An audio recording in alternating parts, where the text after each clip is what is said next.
Going the distance with local sports. This is the X Sports Network. When it's time to build a home, remodel, or add on, Hamby Builders is this area's experienced construction company. From site selections to floors, doors, windows, trim, tile, bathrooms, and kitchen, the Hamby Builders team can make your home the home of your dreams. Hamby Builders is licensed and insured with over 20 years of experience in homes in Giles, Lawrence, Wayne, and Murray counties. Trust your home construction or light commercial project to the team with experience and integrity. Hamby Builders. Call 931-629-5264 or 931-629-9472 today.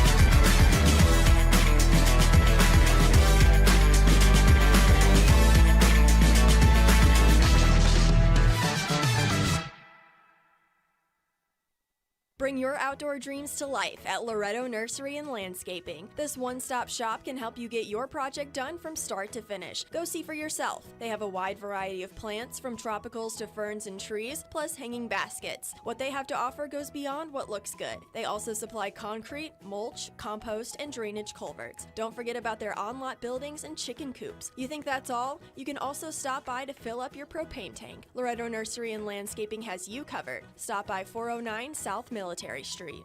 Nobody makes hauling more affordable than C&D Hauling. Serving southern Middle Tennessee and northern Alabama, they supply premium materials like asphalt, sand, gravel, and much more for whoever needs it, like contractors, builders, or homeowners. Call today for a free quote. Going the distance with local sports. This is the X Sports Network.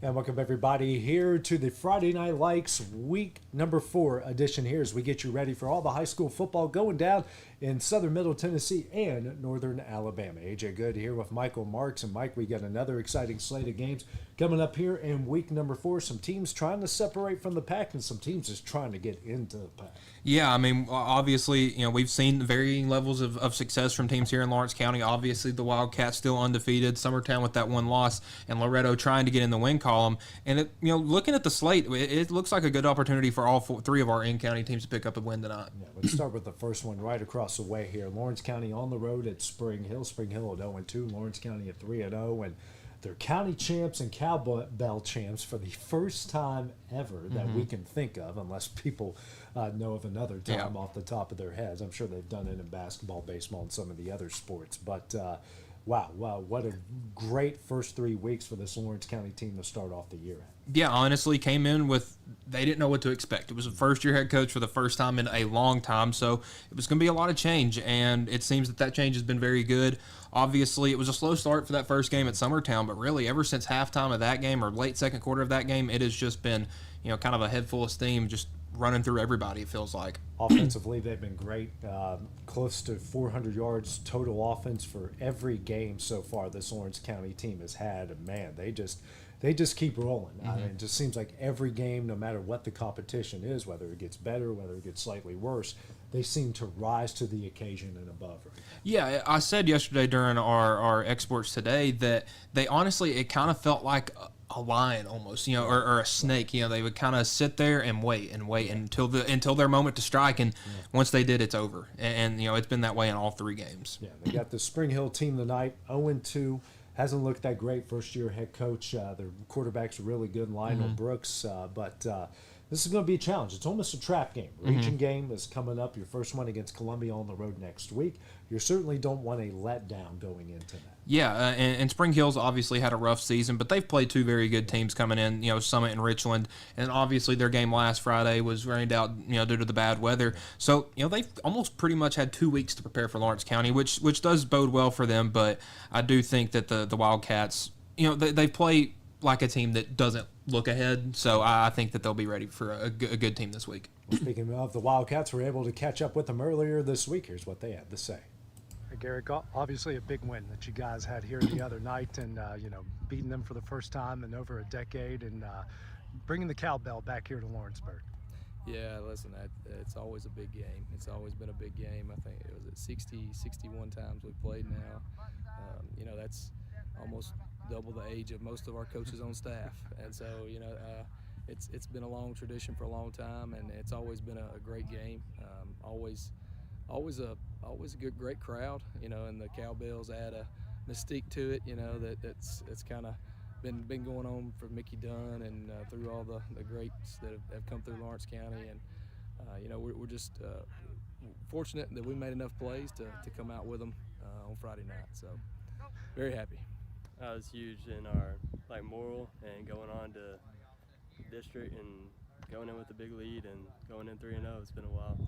5 touchdowns, over 300 yards total offense. What a night. You're pretty locked in there. Yeah, I had a lot of help with Zacchaeus on the screen passes with those yards. Moving on to Spring Hill, and obviously it's a new week. You can't celebrate too long, Right. And then now you got another challenge on Friday night. Right. Yeah. We're tickled where we're at. It's as good as we can be as far as record goes. But we've got some things to clean up. We've got some things that we need to work on. And Spring Hill brings a different challenge. And that's what I told our guys and our coaches this weekend. Every team we play every week can beat you. And if you don't have that mentality, if that's not what you're thinking, if you go in thinking that you're better than this team or better than this, you're going to get beat. I've seen it too many times. We've seen it in college football. We've seen it in pro football. You see it in Pee Wee football. I mean, it doesn't matter if you think you've won the game before you played the game, then you're in trouble. That other team's got a better chance. And our guys, I feel like they believe that. We've had a good couple of days here this weekend, and we'll see how Tuesday and Wednesday. We need to have a good day tomorrow. We need to have a good day Wednesday, and then we'll come back Friday and see if we can get a hold of them Raiders up there in Spring Hill. I think we're just going to stay the same mindset, going into it prepared, watching a lot of film, and try to go beat them. How quickly you guys move on from Friday, knowing that you got 7 more games after that? We moved on today. I mean, we celebrated over the weekend and then started watching film, moved on to Spring Hill quick. What's it going to take to get a win there on Friday night? Well, their quarterback is pretty tough. They do a really good job of mixing it up and moving guys around, and a lot of smokes and mirrors to get him a lot of different looks. He's going to be a great challenge. He actually, last game they played, he took a kickoff return back to the East, and so a lot of times you don't see that. You don't see the quarterback being the kickoff return guy and being that explosive. But he's explosive. They've got several guys that on defense that fly around and do some really good things. Their defensive coordinator, offensive coordinators are young guys, so they got a lot of energy, and they bring it. And I know they're going to have a lot of energy up there at home. I think it's their homecoming, which is great for us. And nothing like spoiling somebody's homecoming. That's a great, we still love doing that. I think the first homecoming ever was awesome to be spoiled, and we look forward to this spoiling their homecoming this week, hopefully. All right, Mike, keys to the game for the Wildcats tonight. Yeah, just play clean. Obviously, when sometimes when you go in playing a team that's 0 whatever in high school football, you can gets in your head a little bit, and you're like, oh, I'm going to try some things and not this, that, and the other. Wildcats just need to keep doing what they have been doing because it's worked so far, and just play mistake free, play penalty free, and they should be able to come home and with a good win leading into region play. Coming up next, Mike, we got a big region rivalry going down between Summertown and Mount Pleasant. Also, check in with Loretta as they search for win number 1 in 2025. That'll be when we return. Welcome to Mid-South Barndominiums. We realize there's a lot of options when it comes to finding a builder for your next home. Here at Mid-South, we understand that customer service, quality, and selections are very important. It's a very large time, money, and an emotional investment, and we're here to listen and care. We realize the kitchen's the most used and abused room in the house. Our cabinets are locally custom made from Sanderson Cabinets out of Lawrenceburg. They're real wood, poplar or maple, whether you paint or stain. All comes with slow close hardware and many pull-out different style options to choose from. State Line Garage Doors, owned and operated by Justin Gobble, is your trusted local expert in garage door services. Based in Lawrence County, Tennessee, State Line Garage Doors is built on over a decade of hands-on experience, providing reliable repairs, replacements, and installations for all types of garage doors, residential and commercial. They proudly serve our community and the surrounding areas. When you work with State Line Garage Doors, you're not just another job, you're part of our community. Their commitment to quality, transparency, and craftsmanship is at the heart of what they do, and they offer free estimates. State Line Garage Doors. Reach out to discover the difference a company with local roots can make for your home and business. Pat's Cafe and Catering has been proudly serving customers in Lawrenceburg since 1987. For 4 generations, our family-run cafe has served up delicious breakfast and lunch favorites, with friendly service and a welcoming atmosphere. We also offer full-service catering and can help to make your next party or event a success. For great food and friendly faces, visit us today at Pat's Cafe and Catering.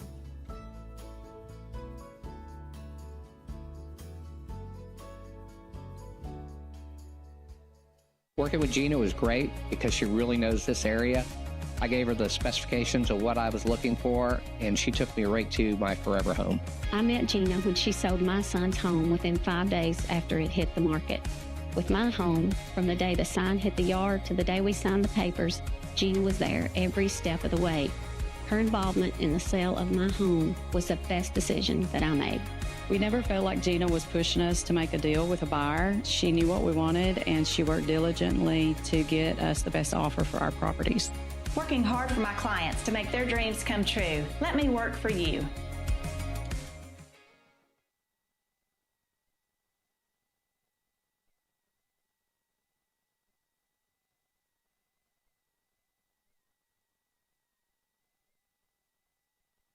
And welcome everybody back here to the Friday Night Lights, getting you ready for week number 4 of the high school football season in southern middle Tennessee and northern Alabama. AJ Good here with Michael Marks. Mike, we're going to go to a Class 2A, and we've got a really good one going down at the new ballpark of the Eagles, Summertown and Mount Pleasant, meeting up for their first region game of the year. Yeah, this is a big one for Summertown. Obviously, broke in their new stadium 2 weeks ago, and now third straight home game. And listen, they're 2-1. Those 2 wins have come at home. They've played really well in this new park, and bringing in a big rival, and especially them being in the region like Mount Pleasant, I think that just makes up for a great game tonight. Contrast to styles, Mike. You got a team full of talent, likes to spread the field, likes to use all their athletes, and Summertown, they're in for a fist fight. They're in for the long haul, and they want to slow the game down, limit your possessions, play great defense, and control the clock. Yes, it's like they say, styles makes fights, and we've got one here tonight. Yeah, Mount Pleasant, like you said, likes to get up and down the field, but that also leads to quick drives. What Summertown wants to do is milk as much clock as they can, and pretty much like you said, limit Mount Pleasant's possessions.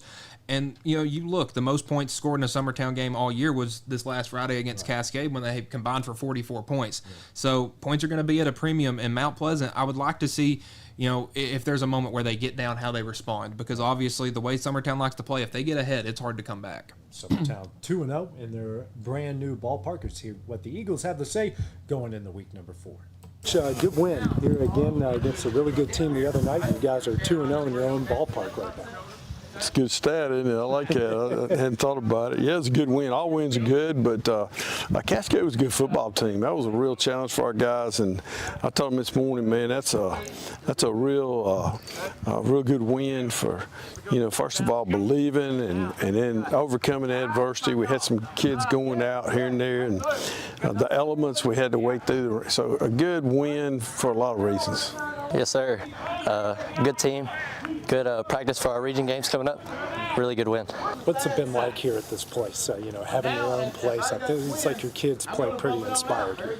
I hope so. I mean, I feel like we want to play inspired everywhere, but it's convenient. My car's not as dusty. there's a lot of convenience to walk. It's been good. Atmosphere is great. Never played in a new stadium before. Lots of fans, good atmosphere. Bringing home 2 wins is really special. Region play starts obviously here this Friday, and a really good opponent coming into your house again. Yeah, no doubt. Probably one of the most talented teams in 2A, and I saw they got beat the other night, but a very talented team, and they were last year, and they got us at our place. Had a chance to win that a couple of times and didn't, and yeah, good football team. We got a big challenge. I think Cascade was a good challenge. A lot of the same stuff, a lot of good skill guys, but I think we're ready. Again, another one of a tough schedule. What it's been so far, knowing the teams you play and then you add them to it to start the region, it hasn't been an easy slate for you guys. Well, I mean, life sometimes we talk about all the time. We want to do hard and not easy, and I think simple things in life. When the alarm goes off in the morning, you can slam the alarm and lay there, or you can get up, and so we want to take pride in doing the hard things, and we didn't have any control. The state set the region schedule, so it is what it is, and we just, our job now is just play them one at a time and try to get better. Yes, sir. Always good to get better. Playing bad teams doesn't do you no good, so a lot of close games. It's really good for the guys. Favorite question, what's it going to take to get a win here on Friday? Well, as you know, we got to outscore them. We're trying to figure out a way to do that, but the more we can limit them, that would help, and then we've got to play our game. I think everybody knows at this point what our game is, and it's run the ball, control the clock, and take some shots when we need to.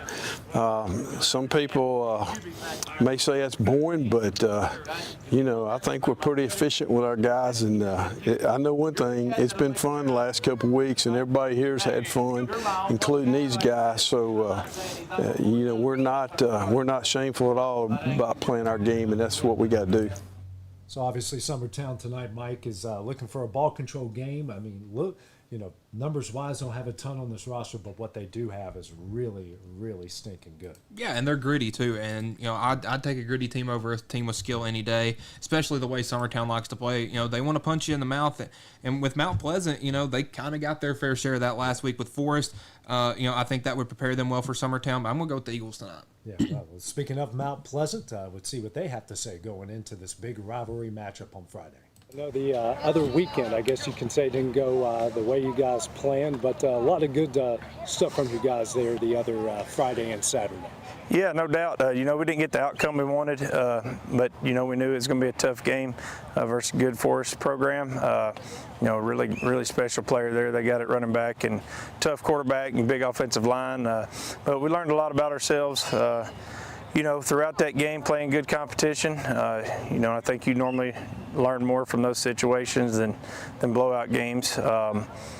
But it's a pretty bizarre night, with the weather and everything like that. It was just quite an experience I've never had before. I mean, honestly, I learned I wouldn't want to be in that type of battle with anybody else. Obviously, it was a tough game.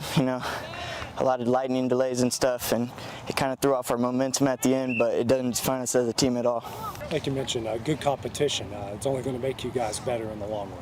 Yeah, no doubt. Non-region game, everybody wants to, be perfect and go undefeated. But if you play good people all the time, that's probably not going to happen.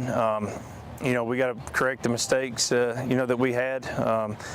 We definitely had enough mistakes to correct and win the game, if we had done those things better. But, we got to learn from it and move on, put it behind us because we have a huge region game this week. Obviously, it was a good competition. It definitely prepares us this week. Summertown's always a good game. Last year it was a close one for sure. You mentioned big region game, starting region play, and having to go to Summertown. Yeah, no doubt. I feel like we play there every year. But no, it's a great school, great program, great coaches and players. They're off to a good start. The kids play really hard. It's always a battle each and every year. Last year was an unbelievable game. And I wouldn't expect anything different this year. Just expecting to, prepare best we can, come out with the win, play tough football, but we need to work on penalties for sure. Like you mentioned, it seems like every time you two get together, this is a down to the wire type of game. Yeah, no doubt. It was, been down to the wire most of the time, and I mean, last year was crazy with overtime, and I think both teams snapped it over the punter's head, and both punters still got the punt off, and it was just crazy and intense, and it's kind of a little rivalry, being so close to each other. But it's a region game, so it counts more than the non-district games, and everybody wants to get off to a good start in region play. What do you want to see out of your team here on Friday night? Yeah, we got to respond. We got to limit our mistakes and stop shooting ourselves in the foot. We're going to have to play better against the run than we did last week, considering Summertown really does a good job of pounding the ball and running their option offense, keeping people confused. So, we got to line up, fit right, and play physical on defense. And, offensively, kind of the same thing. We got to control the line of scrimmage, and keep a good rhythm and pace on offense. We definitely want to get up in the region rankings. We want to get wins, stay away from losses, stay away from, dumb mistakes, try and be the best team we can. All right, Mike, you sort of touched on a little bit. What's it going to take for both sides to get a win here tonight? Well, Mount Pleasant gets stops. That's going to be pretty easy. If they can prevent Summertown from having these 4, 5, 6 minute offensive drives, then this is going to be in their control. But for Summertown, if they're able to sustain those drives and get a couple 3-and-outs from Mount Pleasant, I mean, that's going to be really hard for their offense to get in a groove. And for Summertown, if they can get those stops and keep those offensive drives long, I mean, the game's completely in their hands. All right, let's take a look at Loretto. Mike, still looking for the first win in 2025 and of the Bryce Glass era, but they got a pretty good chance of doing that tonight. Yeah, traveling out to Scotts Hill, your first road test for of the season, first region game on the road, and it's a good opponent to have. Scotts Hill's obviously had a rough go of it this season, as has Loretto. So I think it provides a good matchup for these two teams and see who can get on the board. Absolutely, and this is a good stretch. This game. You got Collinwood, who's 1-2, and then you got Decatur Riverside a little bit down. They're sitting at 0-3. This could be a really good stretch for this team with a couple region games to get that confidence back. Yeah, and that would be huge. It's obviously 3 road games, which is difficult, but if they can get a couple of those wins, I mean, you're looking at at that point, if they do rattle off 3 straight wins, a 3-3 team at home versus Summertown for homecoming, which would be a huge atmosphere. Absolutely. Well, let's see what the Mustangs have to say going into week number 4. All right, Bryce, I know the night here didn't go out you guys wanted, but what kind of positives do you take from that? We were a lot better on offense than we had been. Moved the ball, had some success. Just got cut down on mistakes, and mistakes don't win football games. So we just got cut back on them and keep going. I think we had some good running spells right there. We played good defense in the first half, and we really stayed together for most of the game. But we just ended up falling short. See your team growing as these games go along? Yeah, absolutely. I mean, we're showing progress. I mean, with a young team and an inexperienced team, that's what you got to look for, is small pluses to keep on going, and we're doing a good job. They're doing all right. Line's blocking harder, receivers are running faster, and our reads are just getting a whole lot better, especially on defense. Got another region game coming up here. Got them to go visit Scotts Hill here on Friday night. Yeah, looking forward to it.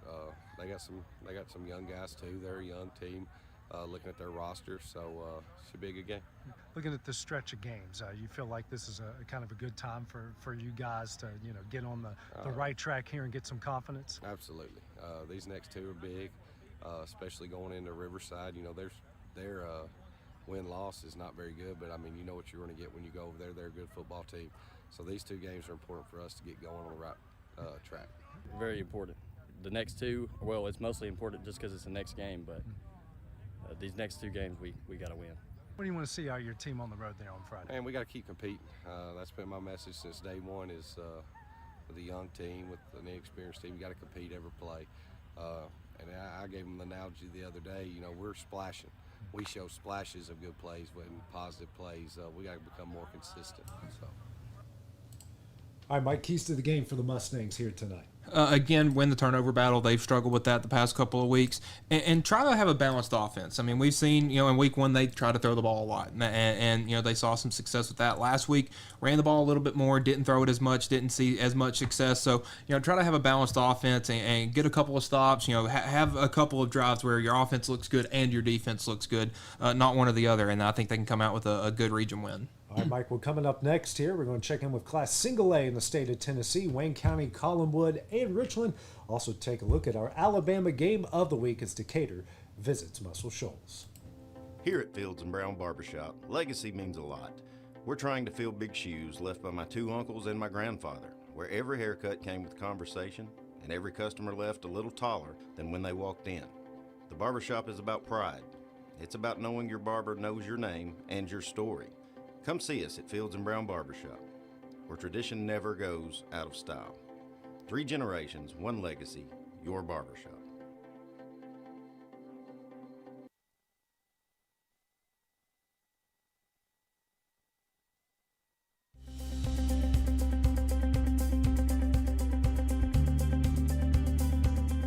Arctic Air keeps your home or business comfortable. For more than 20 years, we provided outstanding residential and commercial services through southern Middle Tennessee. Whether you need assistance with your heat, air conditioning, preventive maintenance, or anything in between, trust our reliable team to get the job done.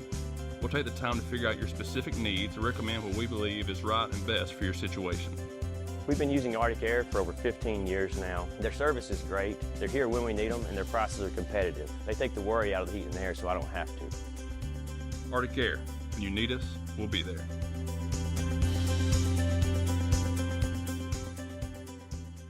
Financial advisor Scott Beasley knows time spent with family is everything. As a founder of Beasley Wealth Management, his mission is to give clients the freedom to enjoy time with family without the burden of financial concerns. A local of Lawrenceburg, Scott deeply values building relationships with clients, ensuring they make informed decisions concerning asset management, tax planning, and retirement planning. Offering a free initial consultation, Beasley Wealth Management helps clients pursue their aspirations. A local law firm respected throughout the state. Generations of clients have turned to Boston, Holt, and Durham since 1948. We assist individuals and businesses with their legal needs, including real estate, property closings, personal injury, employment discrimination, and family law. Our clients get the personal attention and convenience of a hometown law firm with the resources and ability to handle any case. Come see us at Boston, Holt, and Durham. Going the distance with local sports. This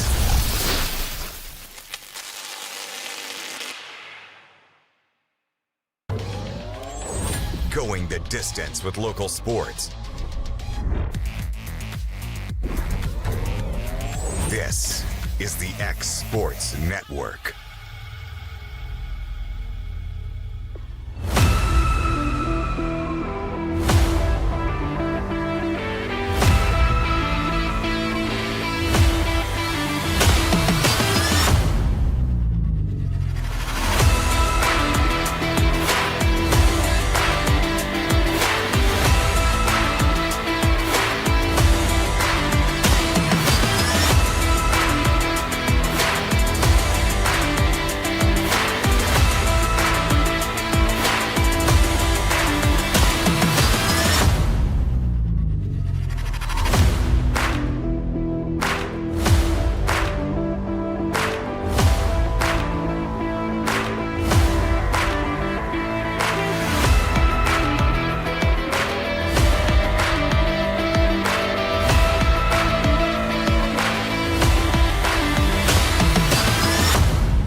This is the X Sports Network.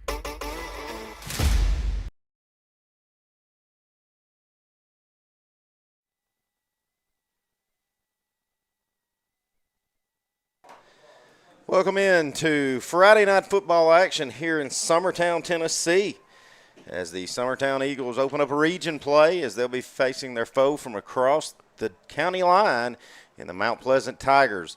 This is Clint Brazier along with Adam Lindsay and our technical man extraordinaire, Mr. Will Pettis. Adam,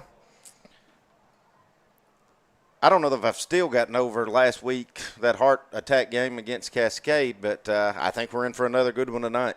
Yeah, I'm really looking forward to seeing this Mount Pleasant team. Heard a lot of good things. They lost a real close one, I believe, last week. Who was that? Forrest, I believe.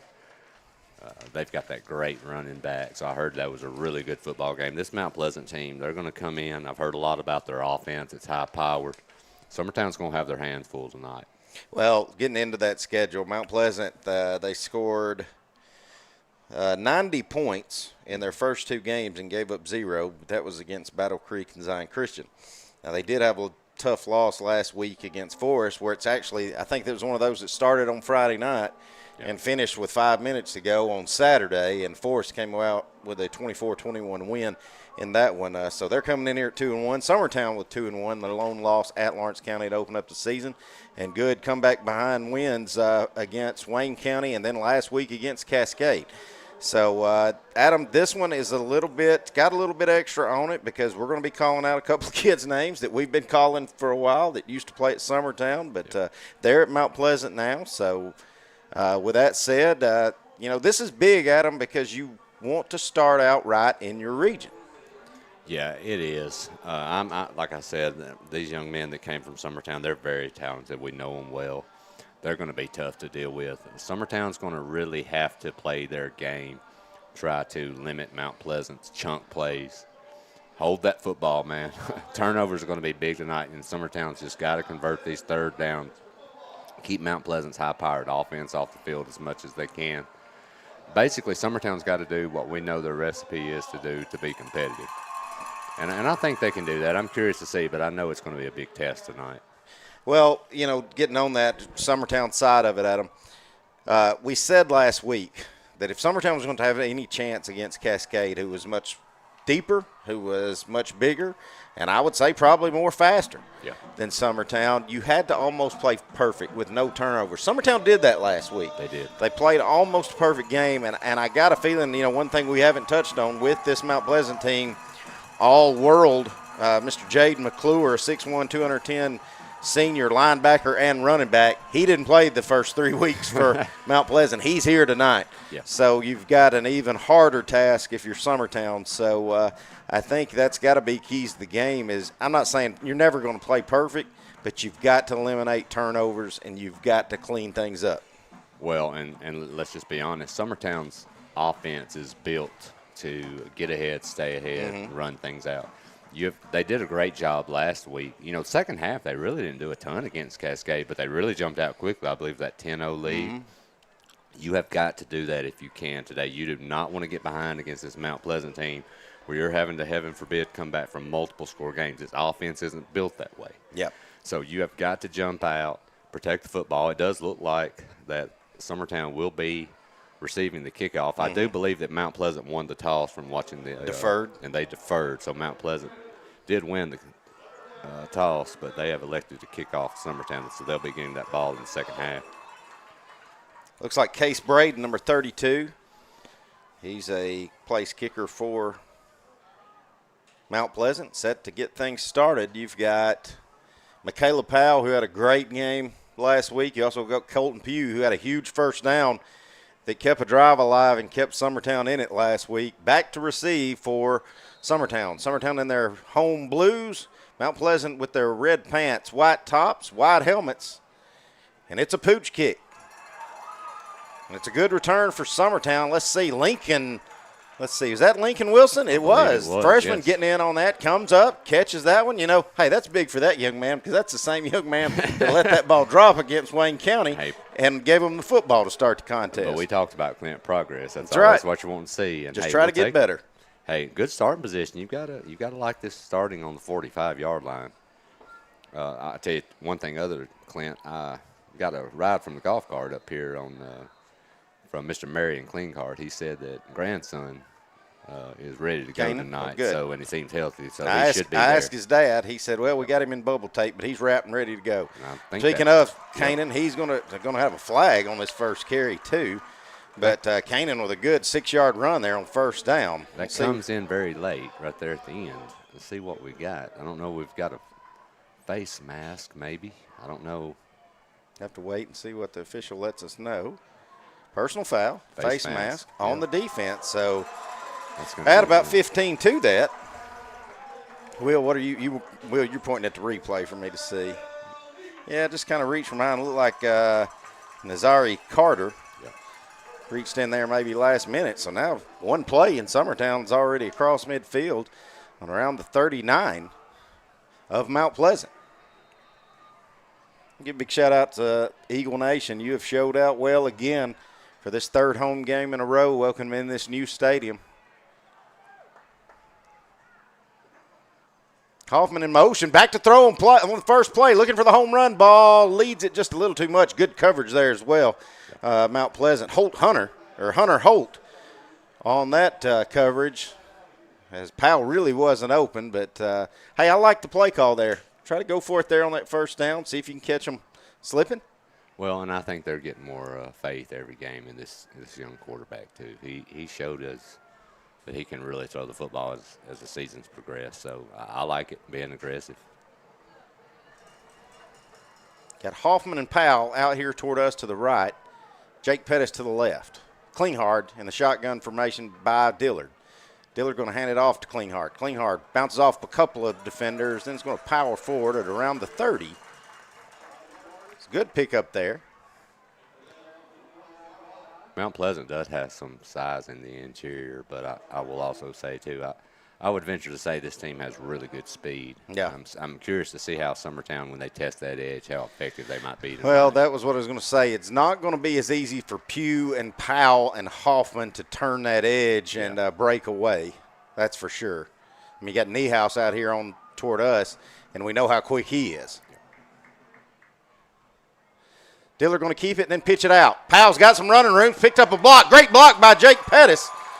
Powell's going to plow forward. He's going to have a first down. Gets to around the 20.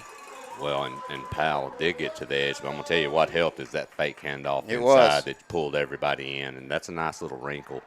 I actually thought that our quarterback could have possibly kept that thing. Of course. He had a lot of room. Yeah, I'm looking at Will's replay now. It's a good job by Jake Pettis, kind of holding them off, get a little extra yards there as Powell gets all the way down to the 18.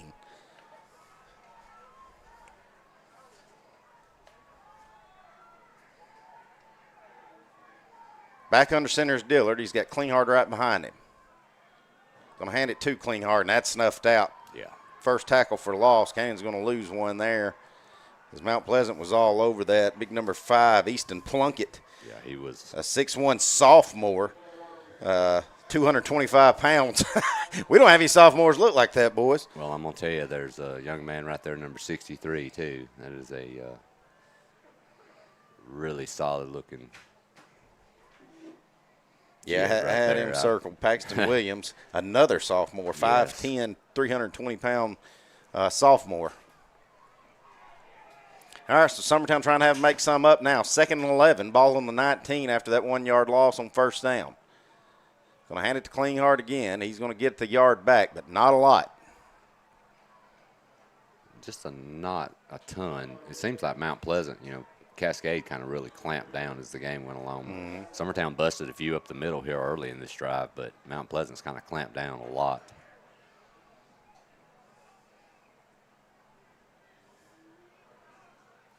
I'm wondering here, is Summertown looking at trying to get to 4th and manageable and seeing what they could do, or do you just try to maybe – Well, you've got a kicker. We know that. But really do we think 3 points is going to be enough against Mount Pleasant in a boat race? Yeah.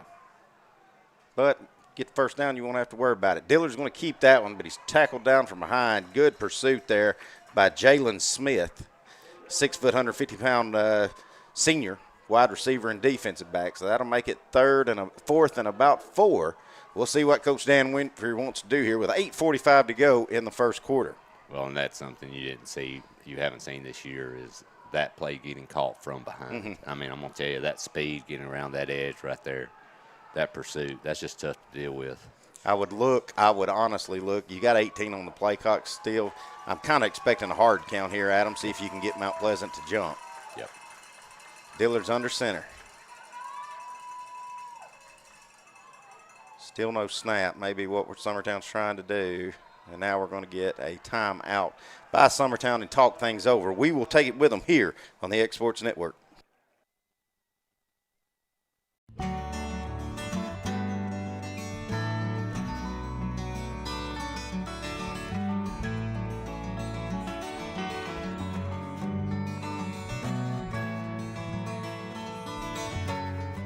When it's time to build a home, remodel, or add on, Hamby Builders is this area's experienced construction company. From site selections to floors, doors, windows, trim, tile, bathrooms, and kitchen, the Hamby Builders team can make your home the home of your dreams.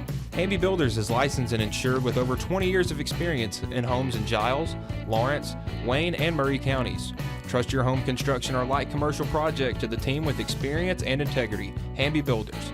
Call 931-629-5264 or 931-629-9472 today. At Murray Regional Health, you'll find the expertise and technology available in larger cities, paired with the personalized and compassionate care you deserve. As the largest health system between Nashville and Huntsville, we have a medical staff of more than 200 physicians across an array of specialties, ranging from primary care to robotic surgery. They lead skilled teams of nurses and other clinical experts that diagnose and treat conditions with advanced technology. Murray Regional Health, where clinical excellence meets. Summertown brings their offense back on the field, trying to convert this 4th and 4 to start this opening drive.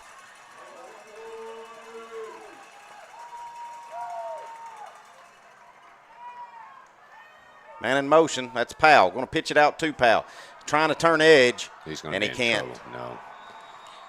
They did a great job. You know, even if the man that brought him down hadn't have got off that block Pugh was trying to hold, he was still, I don't think he was ever going to get the 4 out of it, Adam. No, he had nowhere to go. That's a great job pursuit. They just strung it out, which is what you got to do.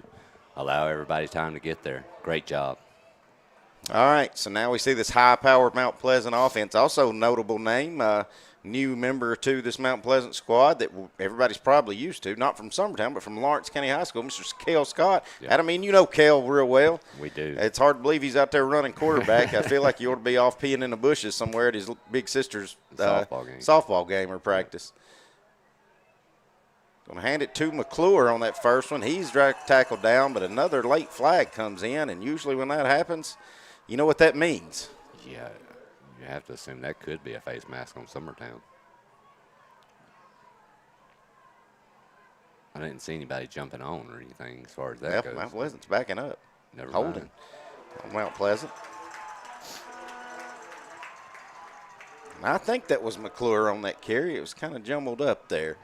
Him and Ja'Kai Amos both back there. One's number 1, one's number 2, but I'm pretty sure it was McClure.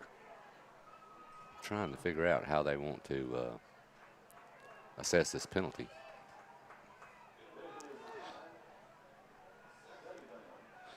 Still haven't stepped it off.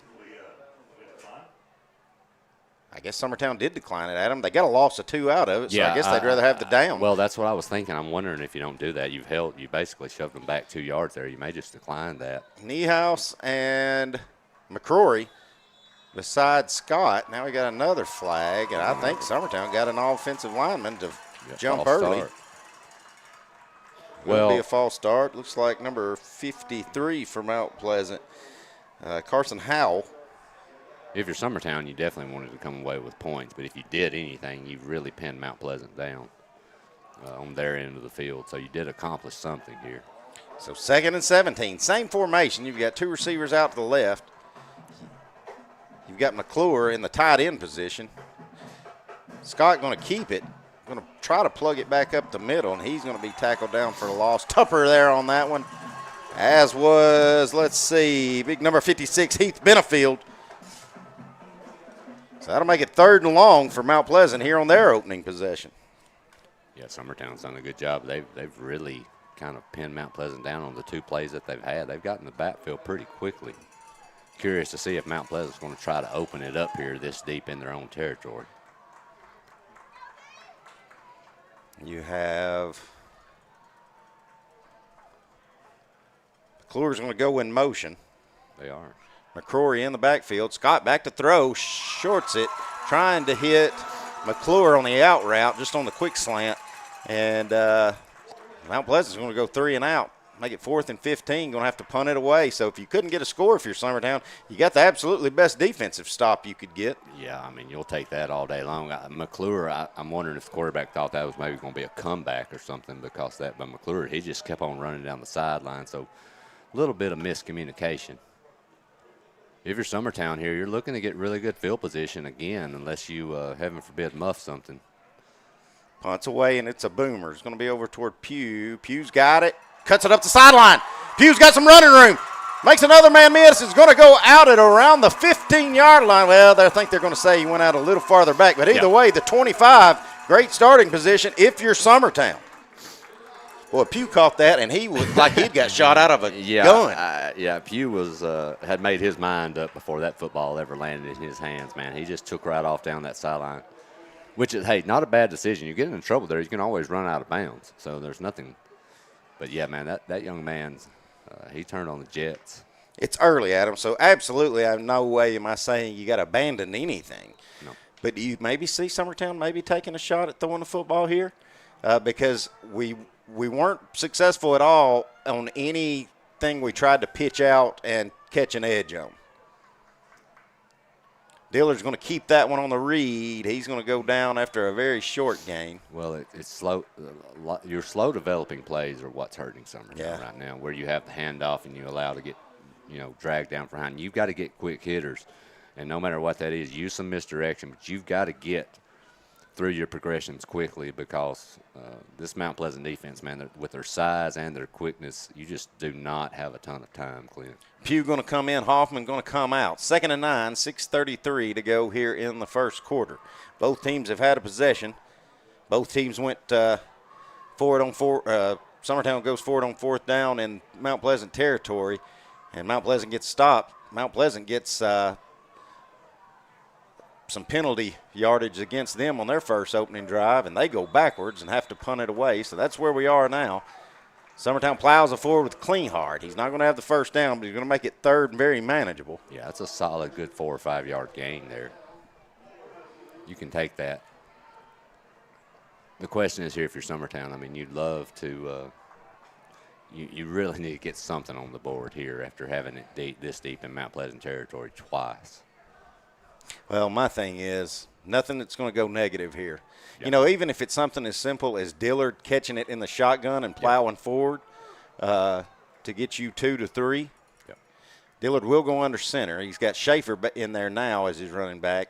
He's going to hand it to Schaefer. Eli plowing forward. He's not going to have the first down according to the man on the far side. Going to make it 4th and about a long one, I think, Adam. Yeah, this is a tough call for a coach. You really want to get points. You're looking at a yard, but you also know that Mount Pleasant defense, they're going to be packing up everything in that middle to try to shut this run down. Do you have the guts here to try outside again? No, I'm not overthinking this one. I'm going to plug forward with probably. Dillard's going to be taking this if I'm making the play call, where we don't even have to hand it off. And he will. Mac's going to push forward. We'll have to see what kind of spot Summertown's going to get here. He'll have it according to the end man there on the far side, I believe. I haven't seen anybody tell him to move the change or say first down. And now we have. The head referee says first down, so we'll start a new set of downs. Let's see, Adam. Where's it look like? Ball on about the 12? Yeah. Well, the biggest thing, too, if you're Summertown, you've allowed Mount Pleasant 3 basic plays. They have 2 penalties, and you're fixing to go inside of almost 4 minutes here in this first quarter. You've basically ate up the whole first quarter and kept the football in your possession. Mm-hmm. All right, Schaefer's still in there at running back. Jake Pettis, your lone receiver, out to the left. Hoffman going to go in motion. Now Dillard's going to keep it, going to cut it back up. Football may be is the football on the ground? No, I think he went down. Okay. I think that's how strong Max is. I think he just took a whole lot to get him down. Well, and that was a great wrinkle there because if you notice, that was basically where the handoff and all the blockers went to the right. It was kind of like a naked bootleg to a point, but those misdirections, when you have a team like Mount Pleasant with the pursuit they've had, you've got to pull some things to kind of slow their pursuit down. That was a well-designed play. Schaefer going to get him a break.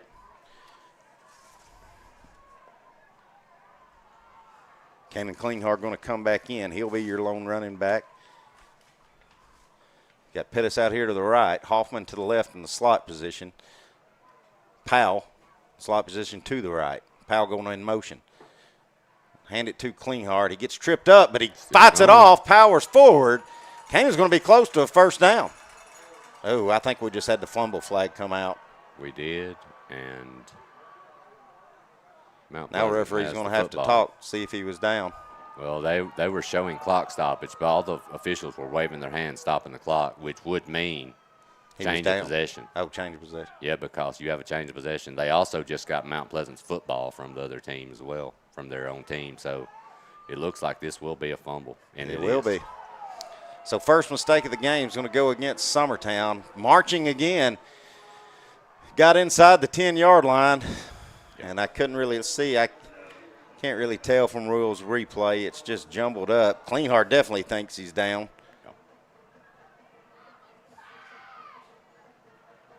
Well, and that's one of the kinks of course high school football, Clint. You're not college, and you don't have 13 angles, and you'd love to be able to see that, but you just got to take the official's word. McCrory right beside Kel Scott. Now we're going to have another flag. Mount Pleasant cannot get anything going here. False start on that. They're just going to go backwards to start this series off. Of course, they couldn't go back much far. It's only 2 yards. No. Half the goal, half the distance. I think Kel Scott trying to get an explanation here. I really never saw that. I thought everybody was just walking up to the line, Adam. No, I didn't see it unless somebody just twitched or something, or that we just couldn't see. Scott in the shotgun, going to hand it to Caden McCrory. McCrory going to plow forward, gets the penalty and then some back. Good first down run by McCrory. First thing positive Mount Pleasant's had on offense this contest so far. Yeah, I think if you're Summertown, you're going to get a lot of that young man tonight. He's a tough runner. Got 2 receivers out to the right, 2 receivers out to the left, 1 to the right. McCrory's got it on the pitch. Not that time. Going to go down. Couldn't get the corner turned. Going to be a very short gain. Make it 3rd down and about 4. Summertown did a great job forcing that back in to help, too, back where they could get some help getting that tough back down. Great job.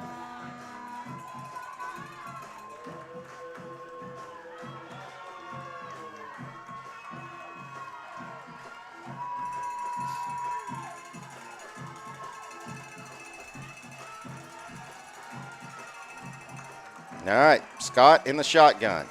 Niehaus to his left, McCrory to his right. Going to put Niehaus in motion. Back to throw Scott.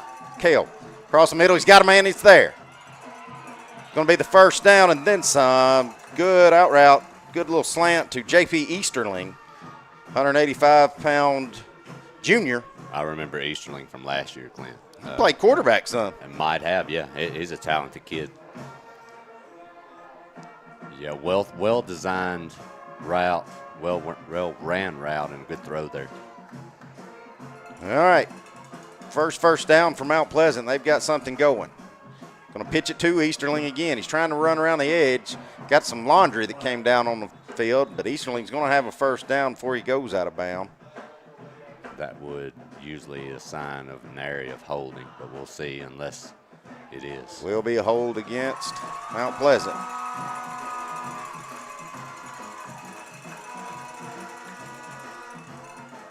Mount Pleasant, they really had something. They really had something going this drive a little bit, Clint. You had that 3rd down conversion. It just seems right now they just having a hard time getting out of their own way. Well, that'll make it 1st and 20 and back Mount Pleasant up again.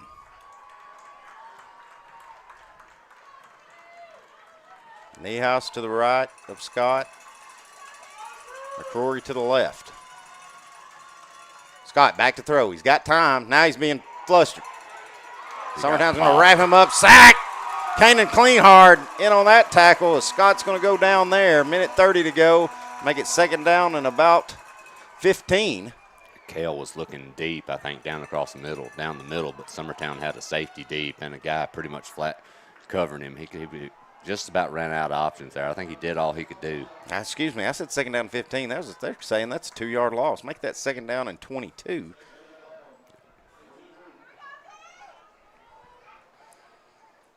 Approaching 1 minute here in the first quarter.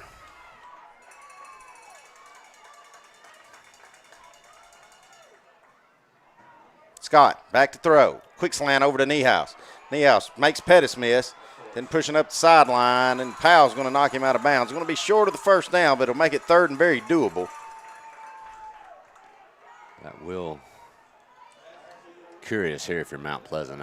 I know this offense is high-powered, and they can easily get this first down, but you're looking at about 3rd and 6 or 3rd and 7 from roughly your own 21-yard line. Mm-hmm. But then again, you also shut down Summertown twice inside your own 20, so. Well, I mean, we've called him for the last couple of years. If I can get it to 3rd and 1 or 2 or 3, yeah, I'm probably trusting McCrory to pound it up the middle.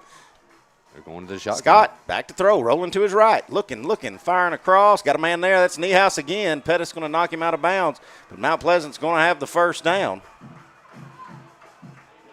Well run. Now we got a flag. I would have to say that's going to be on Mount Pleasant, some type of personal foul. Well, the only one over there for Summertown was Pettis, and he was walking away. He was walking away from everything, so I'm curious to see, unless Summertown had a player that said something while they're walking away. I didn't see anything for Summertown, but personal foul in Summertown.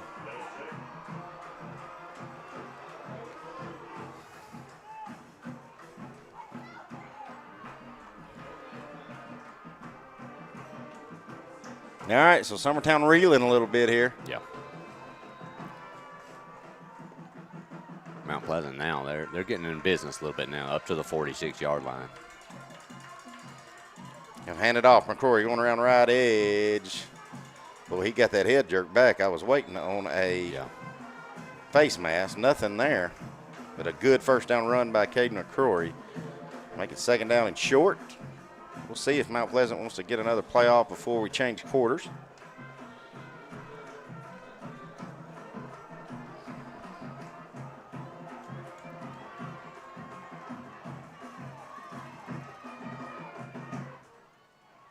Corey with it again. Running off right tackle, looking for a seam. He's got some running room. Going to be short of the first down.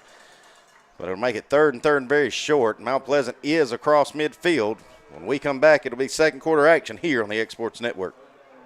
Gifts and goodies galore await you at Miss Millie's in downtown Lawrenceburg. From brands you know and love, like E. Newton Jewelry and Tyler Diva Wash, to unique specialty gifts, you will find it all here. Whether you're looking for the perfect gift for someone you love or shopping for yourself, shopping local is the way to go. We have home goods, women's fashion and accessories, baby items, and lots of seasonal decorations. Our friendly staff will welcome you in, help you find what you need, and even package your gifts for you. Also, we can't forget to tell you about our popular bridal registry. Future brides can come and create their perfect registry with us. So stop by Miss Millie's today. We're located in the northeast corner of the square in downtown Lawrenceburg.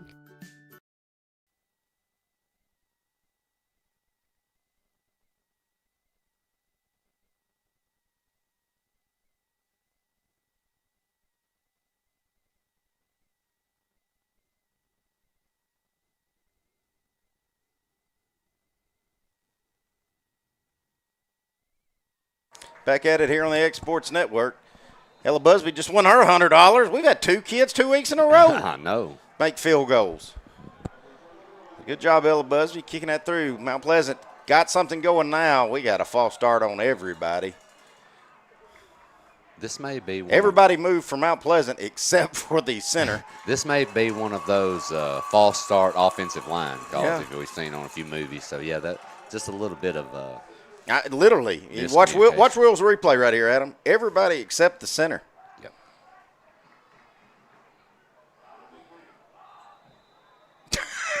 The center's still sitting there. So that is, like you said, false start, offensive line. Well, that helps Summertown out. Makes it 3rd and 6. That's really big, especially since it was 3rd and inside of a yard. Got McCrory walking to the left of Kel Scott. 2 receivers out to the left. Scott going to roll to his left. Good pitch out on the screen pass. He don't have much to go, but he makes something And out I of tell you nothing. what, look at Jaden McClure making something happen. He's going to pick up the first down. As Summertown had hands on him 3 or 4 times, but just could not bring him down. And I tell you what, it's a good touch by Scott, just lobbing it over Eli Schaefer, who's coming in there. 1 missed tackle. That man is 2, an athlete. 3. Well, I tell you what, we don't need him with the ball in open space if you're Summertown. Hand it to Niehaus. The end around. Niehaus plowing forward, going to get knocked out of bounds by Hoffman. But a good Another play flag. by Niehaus. And Now we we've have got another flag. We have the official staring at the Mount Pleasant sideline when he Well, threw. but the only thing was Pugh was over there too. So yeah, it could be on Pugh. There was a Summertown player over there. I'm curious what this will be. Another against Mount personal Pleasant. foul. That's 3 personal fouls we've had in this contest, Adam. 2 on Mount Pleasant, 1 on Summertown. So we kind of worried that this thing might get a little chippy. So far in this first half, there's a lot of talking. Yeah. Yeah, and if you're Summertown, well, both teams, you just got to get down to business here. Of course, we don't see it on Wheels replay because it was way far away from the play. Well, it's killing your team when you're backing your team up like they are. So now you're staring down the barrel of a 1st and what I'm assuming looks like close to 20, Clint. But at least according to the sticks. Well, it's saying 1st and 10. But that can't be. At least that's not right according to the sticks. Got to be 1st and it's got to be 2nd down. It was second because Second. it was after the 2nd down play and he was a little short. So you're going to be 2nd down and 20. Yeah, close to it. I don't think our scorekeeper even knows really. No. McCrory's got it, running over left edge. Summertown's going to snuff that out. Gang tackle there. Pugh. I think also let's see if I got my number right. I think Heath Benefield in on that one as well. So tackle for loss. This Mount Pleasant coaching staff's done a great job, but I'm going to do their coaching for them right now. I'm getting the ball back in the hands of McClure. I mean, after what I saw from that run the other day, man, I'm telling for just a few minutes ago. Which this is his first game back. He's been injured, Adam, so it may be limited. I'm going to tell you, Clint, if I'm their coach, Clint, I'm going to get him. I'm going to make up for lost times. Right. Back to throw. Scott's got plenty of times. Going to heave one. Got a man there. Goes Drop through his 6. hands. Niehaus had it in his chest. Right through his hands. But he let it go through. That was a well-thrown football, Clint. That ball was there. Well, what do we say, Adam? Hit him in a bad spot. Yeah. Right in the hands. That was you don't throw a football much better than that. Right on the money. Great throw by Scott. Looks like Mount Pleasant will be forced to punt now. It's just this is unmanageable at 4th and 22, so good decision here. Taking their time. Summertown better not back up too much. Now they will boom it away. Mount Pleasant's got plenty of kick coverage down there. Gets a great Mount Pleasant bounce. Going to go all the way down to around the 5. Now we've got a flag. It's going to be on Summertown because he threw it right at, I think, Coach Walt Smith, to be honest. Yeah, I don't really know what we've got here. The end man here on our end throws the flag. The ball is just laying there. So unless we have another personal foul on somebody or a coach, I didn't really see anything out of the ordinary from either team. The ball was just rolling. Sideline warning on Summertown. Sideline warning. They're telling Mount Pleasant and the personal foul against Summertown. All right. Well, the good thing is it was on the 5, so it'll be just like Mount Pleasant just started. You can't go back but about 2 yards, half the distance. So, good break there. I guess if you're going to get one, do it where you can only get 2 out of it. I agree. Well, it's kind of one of those things I've always said. If you're ever going to interfere with a pass or get a pass interference call, you're going to get it against your own goal line. Mm-hmm. So even if you tackle somebody in the end zone, the receiver, you're only going to get punished half the right. distance. So Summertown's going to have to go about 98 if they're going to try to get in the end zone here. I think you're mainly worried about ball protection and security here, Adam. You've got to get this thing out from under your own. Referee's telling them to back up. Play clock still hasn't started, so I think maybe we're about to get our bearings back. So scratch that. That'd be 2 personal fouls, 2 on Summertown, 2 on Mount Pleasant. And Mr. John Daniels let us know there may be a 15-yarder coming. We know he's good for those in these contests. Plowing forward, not much there. Not a lot. They're going to give him about out to the 4, maybe 5, maybe a yard and a half at the most, maybe 2.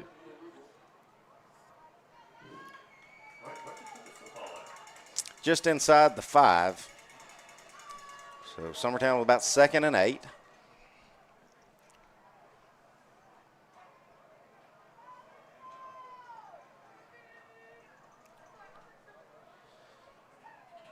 Dillard under center. Klinghardt is running back. Going to hand it to Klinghardt. Going to plow forward. Good second down run there. Going to make it 3rd and doable. Another big shout out. Mr. Timmy Kinnick volunteering his time, him and former standout for Summertown football, Mr. Mason Williams. They've been our flag crews every home game so far. So, like I said, boys, I didn't even know Timmy could count to 10. And he's out there running the stick, so appreciate you, Timmy. Well, he just does what the end man, the official. Yeah, we'll get that camera off of him before he picks his nose or something. Lights up a cigarette or something like that over there. 3rd and 3. Summertown needing to keep this going. Plow forward again. I think he might. According to the man on the far end, we've got a first down. Good hard nose running. That's all effort there by Kanan Klinghardt. First down, Summertown. Well, you did 2 things right there, Clint. You're getting that ball, kind of trying to flip this field position at a minimum, but you're also getting a new set of downs to keep that clock running if you're Summertown. I think if you told Summertown you're going to walk in, now, hey, it may not be, but if you'd say you're going to walk in 0-0 at the half, I don't know. Do you sign up for that or not? Yeah, I don't know. Well, I think you definitely would at this point. Yeah, no doubt. But like you said, that's still 9 minutes to go. That's Summertown's true. going to have to get some more first downs. Not a lot. Not a lot there. Handing it off to Klinghardt again. Not much. Maybe 2. Probably not a yard at the most. 2nd down and 9. Schaefer going to come in, give Kanan a break. Well, and when we have thrown the football this year, Clint, we've pretty much been on our end. You've had good field position where you feel like it's hard pressed to believe Summertown would throw the football here this deep. So now watch this. Yeah, I would love to see it, but I think Mount Pleasant's going to set up for the run here. They're going to be ready to put pressure. Yeah, they're stacking the box. Going to hand it to Schaefer. Schaefer kind of in that fullback position there, Adam, where it was a quick handoff. Yep. He's going to plow forward. Good job. Make it 3rd and about 2. Yeah, that was a quick hitter too. This line opened up a little hole for him, opened up a little gap. He gets through quickly.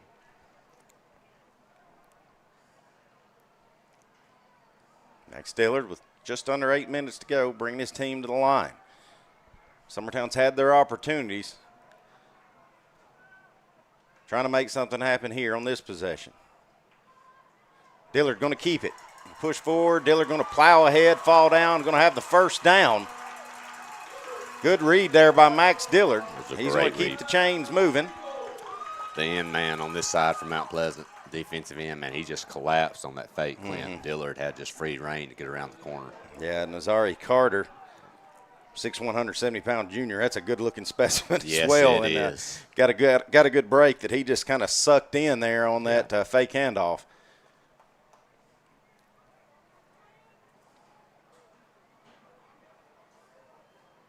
Schaefer still in there at running back. Pugh going to go in motion. Back to throws, Dillard looking. Quick slant out. He's got Powell. Hit him in the chest, but Powell couldn't catch it. Same thing we said. Hit him in a bad spot, didn't he, Adam? Yeah, these quarterbacks have thrown 2 really good balls here that have unfortunately been dropped for both teams. Boy, I'm watching Will's replay here. If Powell could have just corralled that. Yeah. He's not going to, he's going to have 3 people to get by, but it's definitely a first down on first down. Yeah. But the bad news is that stops the clock, makes it 2nd down and long.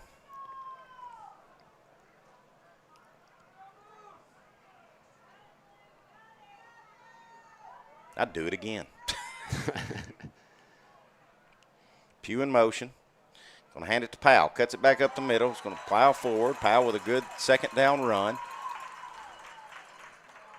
Make it third manageable again, which is all Summertown's tried to get this this possession. Just give them a chance on third down. Make it 3rd and 3 again.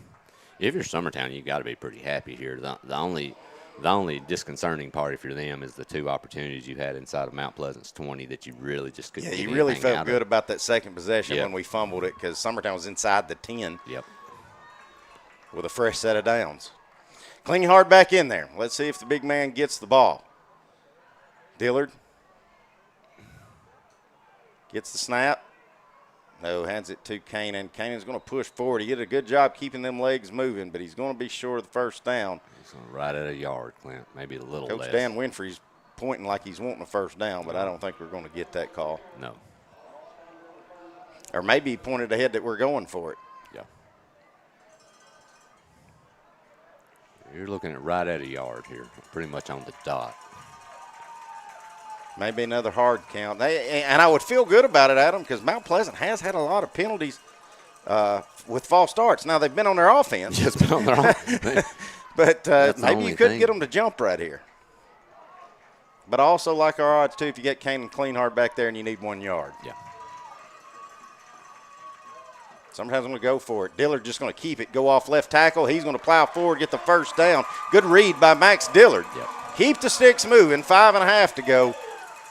Here in the first half, we're 0-0. If you're just now joining us, this is Clint Brazier along with Adam Lindsay and Will Pettis, as always, the Summertown Engineer of the Year and the decade. Know what we're going to do up here north whenever Will decides to retire. I'll tell you what. I guess we'll all just retire with him. Well, do we have an actual, a lot of times they'll name field houses and stuff after people. Do we have a name? We got to get a press box named after Will. I was going to say, I agree. Pettis Press Box sounds great, Will. I love it. Dillard under center. Hand it to Kanan. Kanan going to plow forward and get blasted. But a good first down run there. Keep the clock moving, keep the sticks moving. Good tackle there. Hard hit by Braden Parrish. I'm going to get thought he got maybe What? 4. He'll get 3.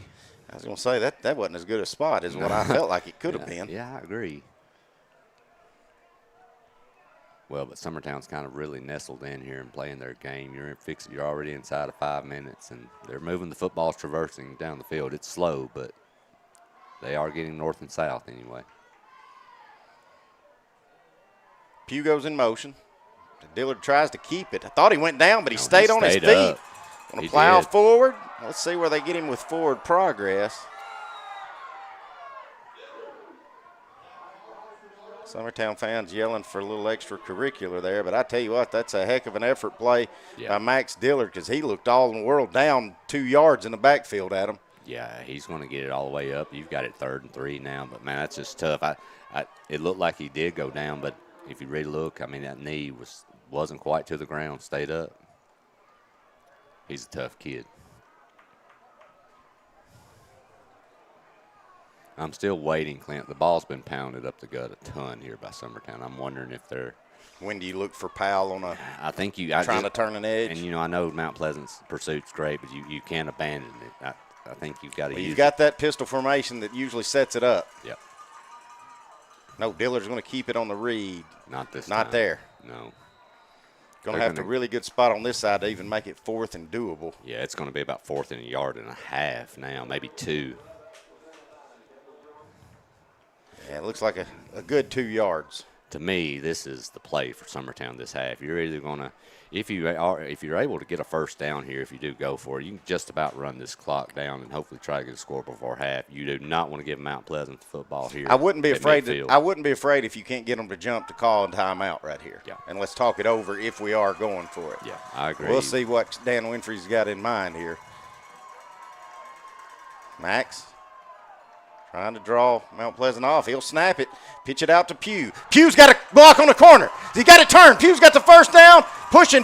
Now Pugh's going to go down. But a good 4th down carry there by Colton Pugh. And now about a bad feeling. Pugh just mouthed something to the sideline. I saw a flag come up, and I believe we're going to take 15 yards after this on Summertown. We do get the first down. It's after the play. But, you back up 15 yards, going to put you back close to midfield, Adam. Yeah, well, sometimes your lack of discipline right here is killing both teams. It's done. You've got to get your players. And again, I shouldn't have said that. I don't know what. Yeah, I don't. But I'd like to see. Will, can you show me that replay at the very end of that again? Because it did look like Pugh jumped up. Yeah. And we don't know if he said or did anything, but he did jump up and was looking at the bench. But it was a heck of a run. Summertown. Yep.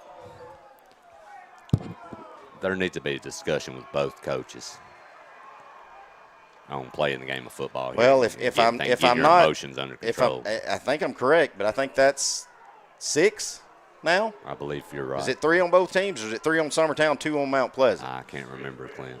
But either way, it's too many because we're only in the first half of football. Well, bottom line is you're trying to win a football game here, and if you're Summertown, 15 yards. That may have just kept us from scoring. Yeah, 15 yards is a chunk, especially when you're play the type of game they have. Pugh was down to the 20, Adam. We had 2.5 minutes to get 20 yards. Yeah. And, you called that. Even though it did back up 15 yards, you did call that. When do you attack that edge? And it did, and it was there. It's a great call. The run by Pugh was great. The block on the edge was great. It was Austin Reed out there who I was trying to give credit to, but I was also trying to keep up with it. But now, of course, all of that, basically, you got your first down, but you're back where you started. Pitch out, Powell. Powell does a good job making something out of nothing there. Bradley Hoffman, he was on borderline on whether it was going to be called a hold or not, and he just kind of let him go. So good pick up there. Good job by Michaela Powell. News from Spring Hill. This kind of shocking to me. It's in the second. Lawrence County only up 7-0. My keys to the game for them was really just don't look ahead to Columbia. So they're kind of off to a slow start as Lawrence County, but it also looks like from Scotts Hill, Loretta is going to be looking for their first win. They're up 22-0. 6 minutes to go before half. So, yeah, I think they're going to get their first one tonight. That's who Summertown will have next week, Scotts Hill for homecoming. Back to throw. Dillard looking. Slings it across.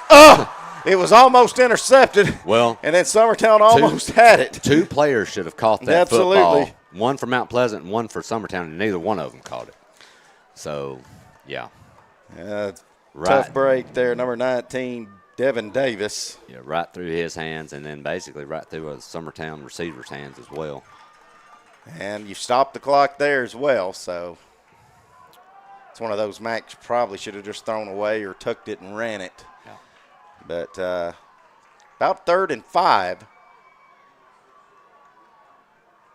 Schaefer in there. Going to hand it to Schaefer. Schaefer plowing forward. Good run. I think he's going to have it. I think that should move the sticks. It will. I'll say this. If it doesn't, we'll go for it because we've went for it 4th down 3 times so far. Yeah, I agree. This possession. Well, and worst case scenario there for Summertown, if things go south and you're looking at a 4th and 5, 4th and longer, you can punt the football. You could punt the football here and pin them back. I think we've got an official timeout.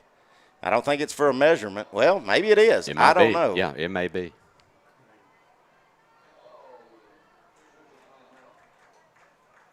Saying 4th down on the marker over there. So, and now we'll bring out the chain game. Here comes Timmy. He's still got some speed to him, Clint. Is that what you'd call that? Well, I mean, I'm trying to be nice. I was waiting on him to break a hip. I'm not going to say anything. If you see me run, I don't. Ooh, that's going to be very short. It's going to be short. It's a terrible spot. I'm going to be honest with you. If we can go back and watch Will's replay, it's a terrible spot. Well, the thing about it is, if it's that far away, why would you measure? I mean, as my eyesight's bad, but I think I can pretty much see that's not. Schaefer landed on a player, gets rolled over. I mean, it's not a very good spot, but either way, big call right here for Summertown. You're in a chance to possibly score. Worst case is you run this clock out here with a first down to get to the half, but you'd like to get points out of this eventually. But you definitely don't want to hand Mount Pleasant football back here with 1:30 left. You've got Dillard in the under center. Going to hand it forward to Schaefer. He's going to plow forward. That should get it that time. Yep. We'll stop the clock while we reset the chains. And Summertown will keep this drive moving.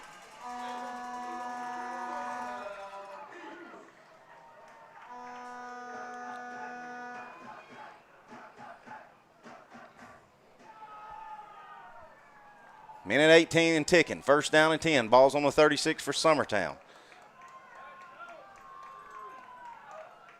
Got Schaefer still in there. Has your running back. Dillard going to keep it on the read. Going to plow off right tackle. Going to push forward. Gain of about 6. Good first down run. Now I think if you're Summertown, you got to maybe start thinking about using some of your timeouts. Yeah. You've already used one. Well, the question is here, are you wanting to take a shot? You're getting in that territory where you're going to have to make a decision here. Are you playing for 3? Are you looking to take a shot and just try to get in field goal range? Worst case scenario, you have a long field goal attempt prior to the half. Miss. I think make it, you get out of here. It wouldn't shock me if we don't take a shot here. We do. Quick slant across the middle. Nothing there. It's broken up. That was well batted covered. down at the line. No, it did get across, but nothing there. Yeah. That'll stop the clock 32 seconds, make it 3rd down and 4.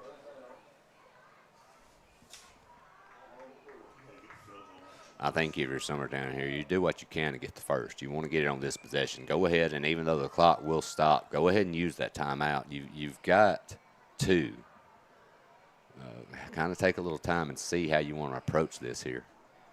But a first down here is what you need because you're going to have to make a decision one way or another if you don't get it. All right, Dillard will go out of the shotgun. Klinghart's got back in there. He's right beside Max. Got 2 receivers to the left, 1 to the right. Back to throw is Max looking for Powell. Batted down. That's Edmondson again. That's McClure. Now you're in it. Now you have an extremely difficult position. I have to say, Clint, if I'm Summertown here, I'm punting this football. You're out of Hoffman's range, I think, to kick a field goal. Yeah, you're looking at about 45-yarder? At least, yeah. Right at 45. I think you tell Hoffman just to try to kick this thing, coffin corner it, and even if you kick it through the end zone, who cares? You're going to give Mount Pleasant the football with about 20 seconds left. Well, we're lined up in the shotgun formation. Dillard. Back to throw, looking. Heaves one, going to be intercepted, which was the best thing you could have hoped for if you're Summertown. That's great. Yeah. And honestly, if you're Mount Pleasant, you're better off just to bat that football down. Yeah. You'll take that. That's as good as any punt you could ever ask for. So if you weren't going to catch it and get a first down or a touchdown, as you'd said, Adam, that's better than any punt we could have had. It's going to no doubt going to pin Mount Pleasant back with only 23 seconds to go. So you're playing very safe here if you're Summertown. You're trying to go to halftime tied. Coach Jason Busby, defense coordinator, he's backing all of his speed players back. You had Pettis, Pugh, Powell, even our quarterback, Dillard, he's in there. Hoffman's in there. So Summertown trying to play safe here. Let's see what Coach Kid Hartsfield wants to dial up and what he wants to try with 23 seconds. If you're Summertown, you don't let anything get over your head for nothing in this world. Going to hand it to McCrory. McCrory's got a seam. Going to go down across the 15. I think Well, he might have the first.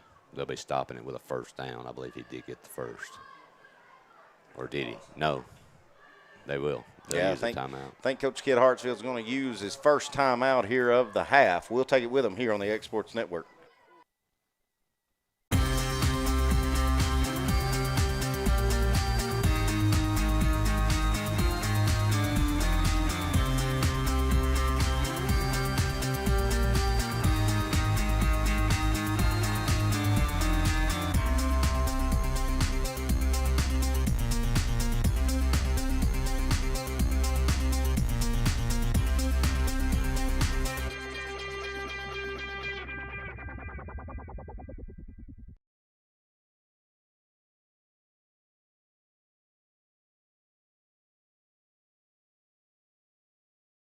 Some things just never go out of style, like craftsmanship you can trust. Since 1902, H.B. Brink & Company has been building more than homes, they've built trust. Locally owned and operated in Lawrence County, Tennessee for over a century, spanning 3 generations. 15 seconds to go here before we get to halftime. Mount Pleasant trying to get something going here. 2nd down and 1. They're going to say McCrory didn't get that first down. Summertown in the prevent defense, just trying not to get beat deep. As Scott's in the shotgun. Going to hand it to McCrory. McCrory running over left edge. He got breakaway speed, as we all know. He's got the first down. Hard to get on the ground, but Summertown finally wrestles him down. We're at 8 seconds. See if Coach Kid Hartsfield uses another timeout, and he will.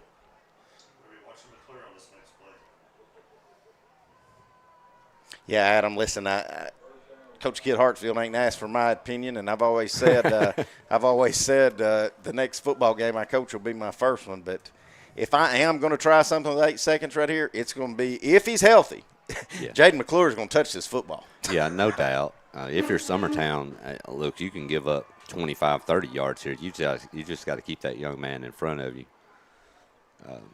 Safeties, play back, keep everything in front. If the play's made, it's caught. But chances are, if this play takes any significant time whatsoever to develop, this will be the final play of the half. Have to wait and see. You know, Adam, you said it off air while we were on that last time out early in the game when Summertown looked like they might have been thinking about kicking a field goal or going. I said, well, the field goal ain't going to win it for you. Well, it have won the first half. Yeah. Well, and, you know, if you're Summertown, you never know what Mount Pleasant might try here. I mean, no harm, no foul if you're Mount Pleasant, but look for something like a hook and ladder type scenario, where you might pitch something, try to get Summertown going a certain way and get around an edge. You never know, but if you're Summertown, you better be disciplined here because you don't really know what could or might be coming. You got Amos Niehaus out to the left. Scott backfield with McCrory beside him. Looking to throw is Cale Scott. Got some time, chucks one. Pettis there. Pettis going to intercept it. Pettis going to intercept it, and that's how the first half will end. We're tied at zeros. We'll be back in a few minutes getting ready for second half action. Folks, this one might get wild here on the X Sports Network. Since opening our doors in 1904, Builtwell Bank has existed to be the local economic engine for the communities we serve. No matter if you're buying a car, saving for retirement, or finally buying that forever home, Builtwell Bank is here to help. From personal checking and savings accounts to a full suite of business and commercial banking with treasury management services, we'll make sure you'll have a dedicated Builtwell banker that understands your unique needs and stands by you every step of the way. No matter where you are in Tennessee or Northwest Georgia, there's likely a Builtwell Bank location nearby. Come see us and let our dedicated financial team help you with all of your banking needs. Member FDIC. From our humble beginnings to today, Parks Lumber Company has continuously served Lawrence and surrounding counties for over a century. Although we started as a small lumber yard in 1896, we have grown to include everything you need to make your dream project come to life. No matter your building needs, our experienced staff will be with you every step of the way to ensure you receive the highest customer service and attention to detail you deserve. Visit us at 106 2nd Street or on Facebook. We guarantee you will see working with PLC is as easy as 1, 2, 3. Are you looking for a non-factory job environment? Livingstone Freight Solutions is a 3PL company that began managing warehouses in Tennessee, Alabama, and Mississippi. With our multiple shifts and experienced management team, our goal is to give you as an employee a safe family work environment and competitive wages. We offer a wide variety of employment opportunities from forklift drivers to management level positions. We also strive to offer a competitive benefit package and PTO options. For more information or to apply, visit us at livingstonefs.com or give us a call at 931-269-3255. Got a dent, a ding, a scratch, or a bent fender? Major or minor, Car Country Collision Center in Leoma can fix you up. Car Country works with all insurance carriers, gives free estimates, can work on foreign and domestic vehicles, and has experience you can trust. They've been in business since 1990. Unfortunately, accidents happen, but you can get your car back on the road with as little hassle as possible with the help of Car Country. Call 931-852-4708 or stop by at 2567 Highway 43 South in Leoma. There are now more ways to save at Quick Mart. Become a Quick Club member and easily earn rewards on qualifying purchases at Quick Mart convenience stores using the Quick Club app, available on the Apple App Store and Google Play. To save on fuel for work, use the Fuel Rewards Pro app to earn 5 cents a gallon on work fill-ups and redeem the savings for yourself. To get started, visit fuelrewards.com/pro or download the app in the Apple App Store and Google Play. Flooring sets the tone throughout your home. For flooring that makes the right first impression, start by choosing us, Floored by Justin. A one-stop flooring destination. Our new location stands alone for unequaled customer service and selection. Owner Justin Story's mastery of custom hardwood inlays means every room can have a custom look. Discover how the right choice of hardwood, laminate, carpet, or tile can set the tone in your home. Contact Floored by Justin today. Hey, this is Phil Hooper. Get the look you want for your favorite school, church, or business with apparel from HD Ink Screen Printing in Leoma, Tennessee. Got a logo you need embroidered or screen printed? Let HD Ink give you the professional look that sets the bar in today's world. We do fundraisers and custom designed apparel and so much more. Call today, 931-201-2961, or come see us at our new shop located at 26 Ingram Road in Leoma.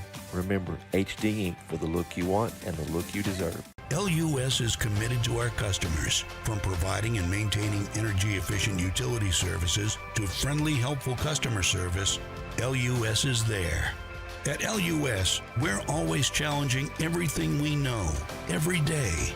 We strive to improve efficiency and reliability while focusing on our responsibility to our customers and the community. It's our promise to provide dependable service to our customers every time. Because we don't just work in Lawrence County, we live here too.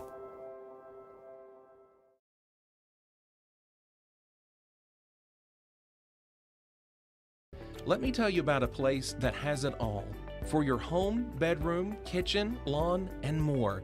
It's a home-owned and home-operated business that's been around for over 70 years, so you know they're doing something right. At Swap and Shop Center in Lawrenceburg, you'll find top name brands for every room of your house, and top brands for the outside too.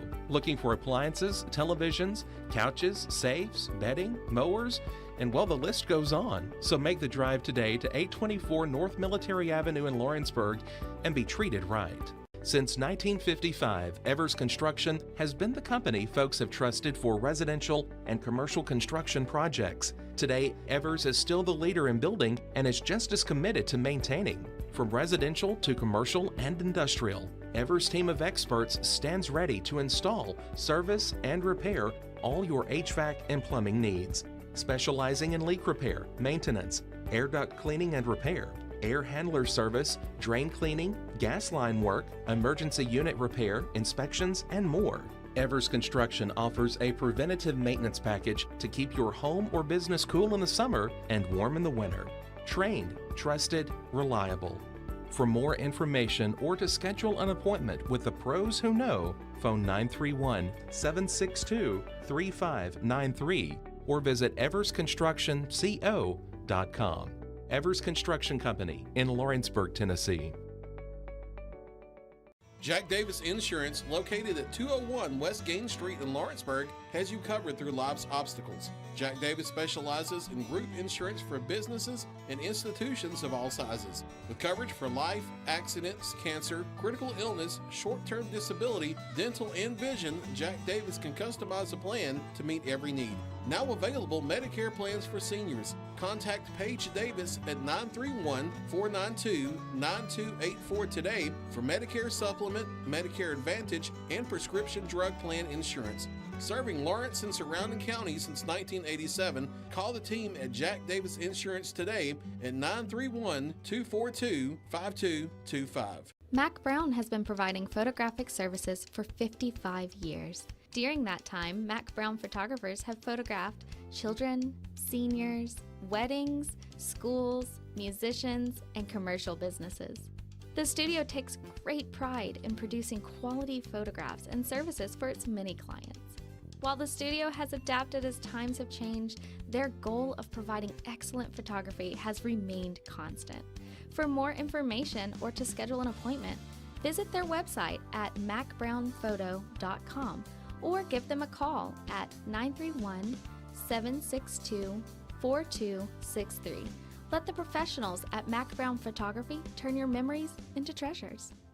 Arts, crafts, stationery, journals, books, educational toys, wrapping paper, devotionals, greeting cards, and much more can all be found at Paper and Thread in downtown Lawrenceburg. Shop local to find the perfect gift or have a custom gift basket made for just the right occasion. Paper and Thread has a party room now available for birthdays, classes, and so much more. We could go on and on about all the neat things you'll find at Paper and Thread, but you just need to hop in your car and head down there. 106 North Military Avenue in Lawrenceburg is where you'll find them and discover what makes Paper and Thread awesome. That's Paper and Thread in downtown Lawrenceburg, 106 North Military Avenue, just north of the square. There's no job too big or too small for Gonzalez Lawn and Landscapes. Owner Chris Gonzalez works hard to make your commercial or residential properties one of the neighbors will envy. You won't find a lower price anywhere else, and that's a guarantee. We offer mowing, landscape removal, small construction jobs, and more. Our team is licensed and insured to ensure the best work for Lawrence County and surrounding areas. Your satisfaction is our goal. We won't leave until you're happy. Call today to set up a free quote.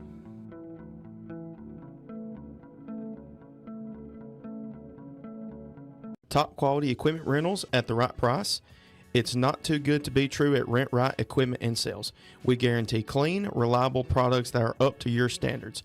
Our family-owned business has been doing that for more than 40 years.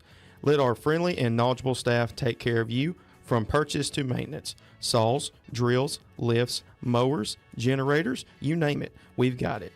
Stop by and see our inventory today, located on Buffalo Road in Lawrenceburg.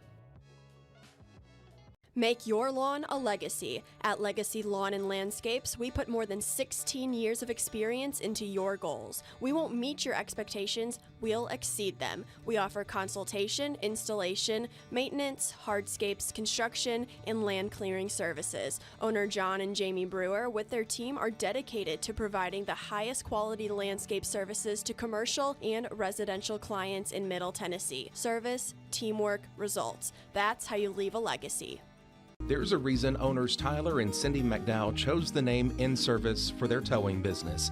They did because it's their goal to be in service for you on the day that you need them the most.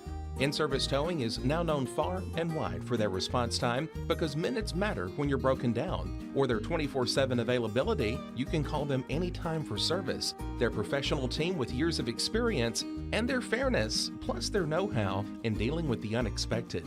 But the thing that In-Service is known best for is how they treat their customers, and that's like family.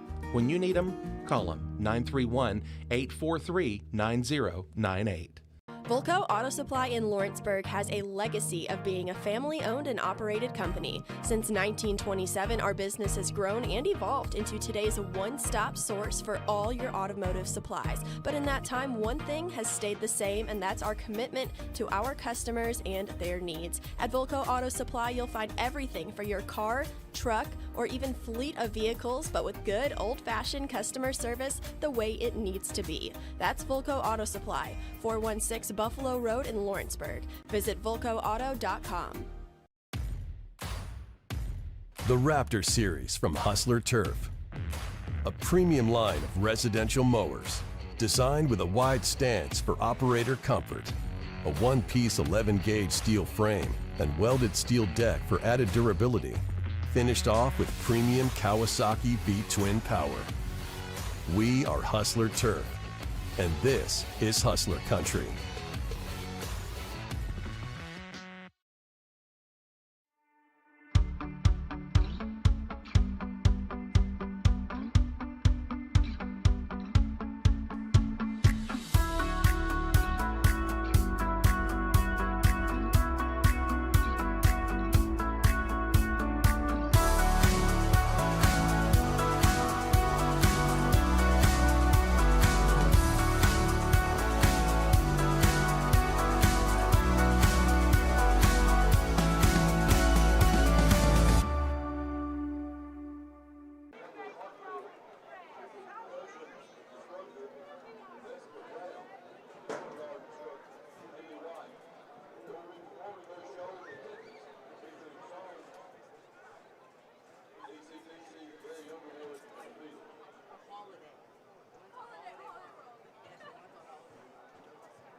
From the Tennessee Valley Weather Channel, this is your sports forecast.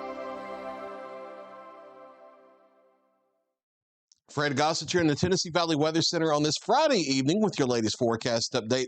Mostly clear skies out there as we head through the rest of the evening and the overnight, getting down into the lower 60s for most of us for overnight lows toward daybreak. Here's how that's going to break down across the area.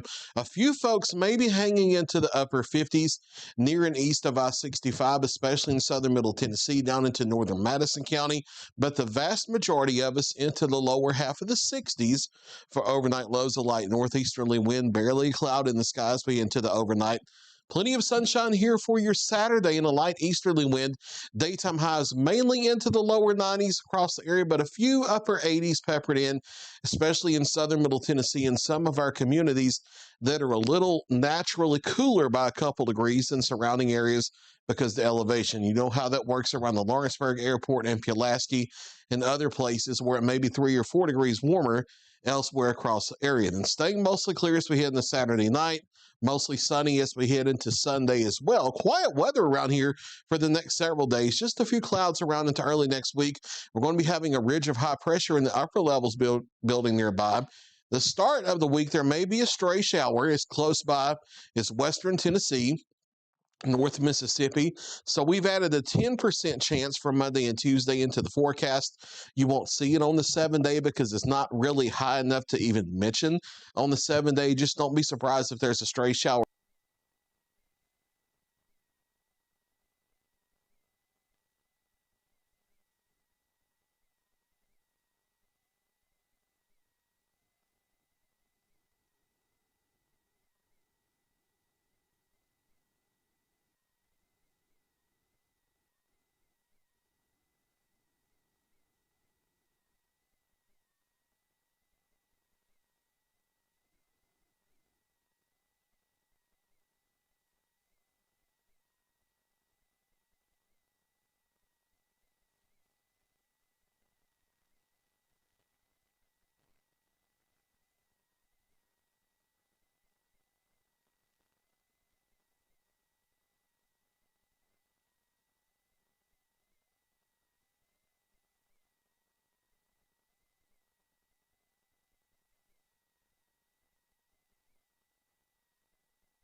All right, back at it here on the Exports Network. We're getting ready to start this second half. And Adam, if you came here for the first half expecting to see a lot of points scored, you would have been very mistaken. Yeah. Very disappointed. If you were playing Madden on your PlayStation, Clint, you would be extremely upset at halftime. But, yeah, I mean, Summertown did a great job of slowing Mount Pleasant's offense down. They pretty much controlled the clock, the personal fouls on each team. Yeah. Just killed a lot of drives. And I told a buddy of mine over there, if I'm both coaches, I'm telling my team at halftime, look, it's an emotional game. You want to win. It's a rival. Hey, we've got all this out of our system. But the next kid that gets a personal foul, I'm going to put you under the beat. Yeah. I mean, it's at that point. You've got a football game to win here now. Mean, it's cost Summertown in a big key moment. It's cost Mount Pleasant. The one good drive Mount Pleasant had going, it backed them up 20 yards on a penalty.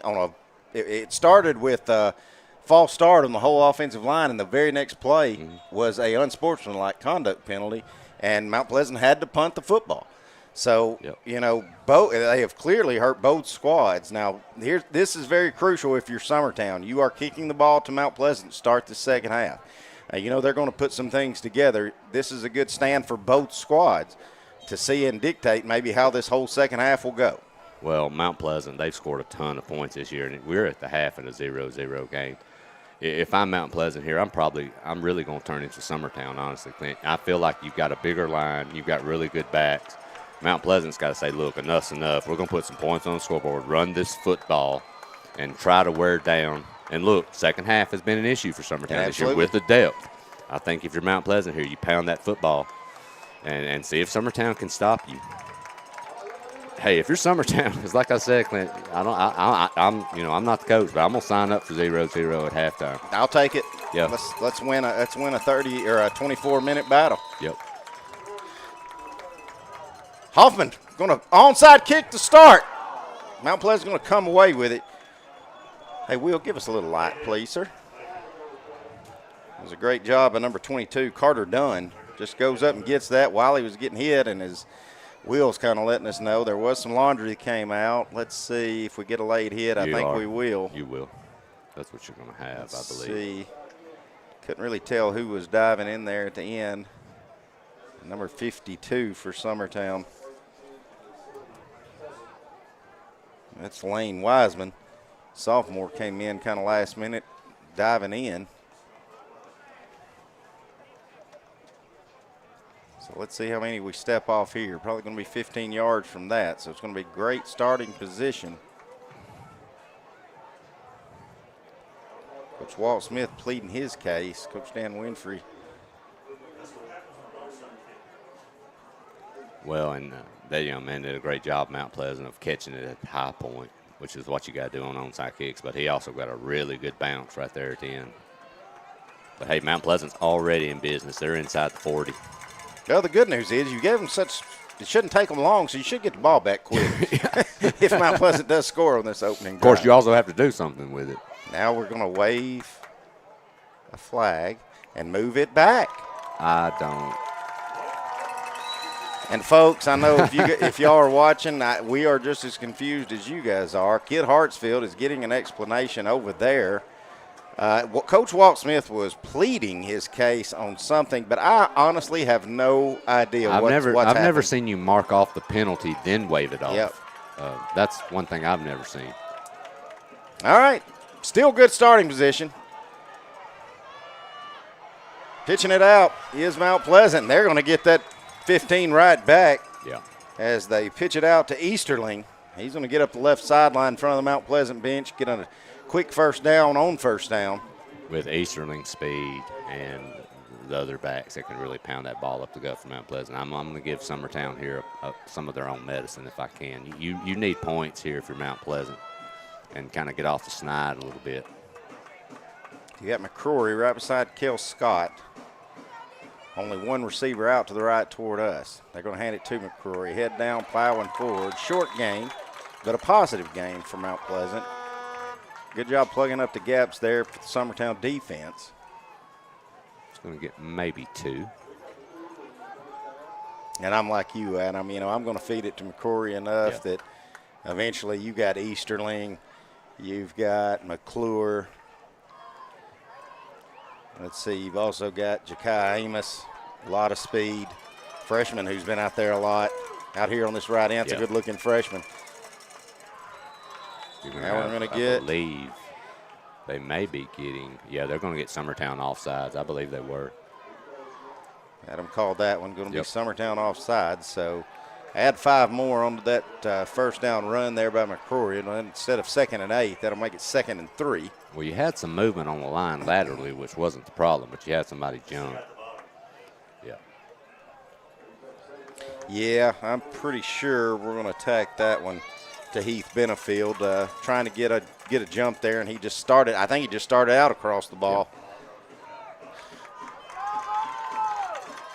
All right, bunch formation. Now I think we're going to give it right back as Mount Pleasant is going to jump. Going to get a false start there. Back it up, back 5 again. So, again, we'll make it 2nd down and 8. Been an odd start here, folks, if you're just joining us. We've had penalties called and penalties taken away. We've had offsides, and then we back it right back up with a false start. So, well, as of right now, Clint, we're following the whole narrative of the first half. Just about.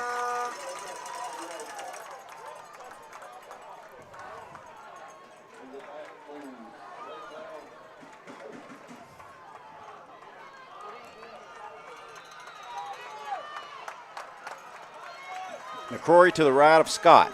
2 receivers out to the right. It's Niehaus right in front of us. Looking to throw is Scott. Rolling to his right. Shovel pass. That's good to McClure. McClure's going to take a whole lot of Summertown defenders to bring him down, but I think McClure's going to be close to that first down. Now, McClure's slow to get up. He's holding the back of that leg, kind of the hamstring area. But he's up. Good news is his helmet came off. Do you got to come off a play if your helmet comes off in high school football? Yes, sir, you do. All right, so they won't have him for this third time. But, yeah, he's running okay, so he but it is good to see him okay. He grabbed the back of that leg when he first went down, and I know he's been fighting an injury, and that's a heck of a ball player. Possible Mr. Football finalist for you right there, Adam. Yeah, well deserved, too. Pistol formation now for Mount Pleasant. You've got McCrory right behind Scott. Going to hand it off to McCrory. McCrory's got the first down, stays on his feet. Comes off 2 tackles. Now Austin Reed going to come in, as will Jake Pettis and Pugh to knock him down, but not till after Cade McCrory can get another first down from Mount Pleasant, keep the sticks moving. And on cue, here comes McClure back in. Mount Pleasant kind of following that playbook from Cascade last week, Clint. Pounding that football, wearing this Summertown defense down a little bit here to start the second half. All right. Look for an end around here, and it will. Go to McClure, trying to find some running room off the edge. Going to dive forward. Good first down run. Ball did get on the turf, but I think it was recovered by Mount Pleasant. So short game there for McClure. Good break there for Mount Pleasant, as that could have been disastrous on what's been an opening drive that's been a good one.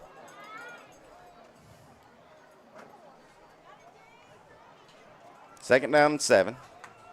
Approaching the 9-minute mark here of the third quarter. Look for that same set as Scott's all alone. Now here comes McCrory. McCrory running off right tackle. Breaks one tackle, breaks another tackle. And if it hadn't been for his own man running into the back of it, I don't know that he would still be down. Yeah. Mount Pleasant's really starting to move the football well now. They've just pretty much come out pounding it. When you've got McCroy and his ability to run inside, Clint, and all he brings, and then you've got that speed to get around as well, it just wears so many weapons. It does. It just wears a defense out from having to cover all the things you've got to cover.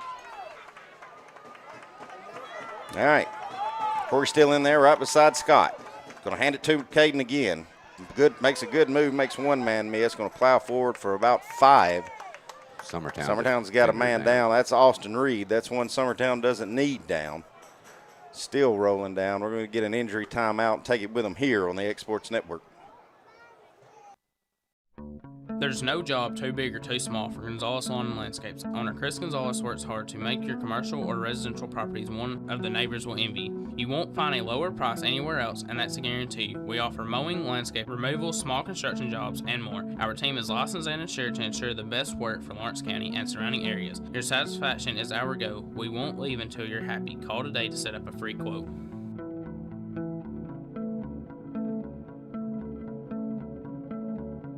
Arts, crafts, stationery, journals, books, educational toys, wrapping paper, devotionals, greeting cards, and much more can all be found at Paper and Thread in downtown Lawrenceburg. Shop local to find the perfect gift or have a custom gift basket made for just the right occasion. Paper and Thread has a party room now available for birthdays, classes, and so much more. We could go on and on about all the neat things you'll find at Paper and Thread, but you just need to hop in your car and head down there. 106 North Military Avenue in Lawrenceburg is where you'll find them and discover what makes Paper and Thread awesome. That's Paper and Thread in downtown Lawrenceburg, 106 North Military Avenue, just north of the square. Mac Brown has been providing photographic services for 55 years. During that time, Mac Brown photographers have photographed children, seniors, weddings, schools, musicians, and commercial businesses. The studio takes great pride in producing quality photographs and services for its many clients. While the studio has adapted as times have changed, Austin Reed needing a lot of help getting off the field. That's a crucial weapon for Summertown offensively and defensively. So Looks like Summertown may be without Austin Reed for the rest of this contest.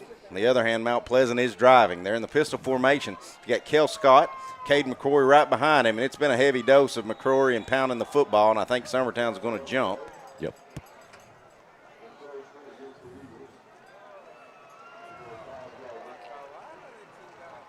So I think that should give it an automatic first down, shouldn't it, if it was 2nd and 5? It should. And it will. Unless it's first going to be 2nd and very, very short. Very short. Well, and right now, Mount Pleasant kind of flipped the script from the first half. That they're really disciplined right now running the football. Summertown's just had a few penalties here that have hurt them.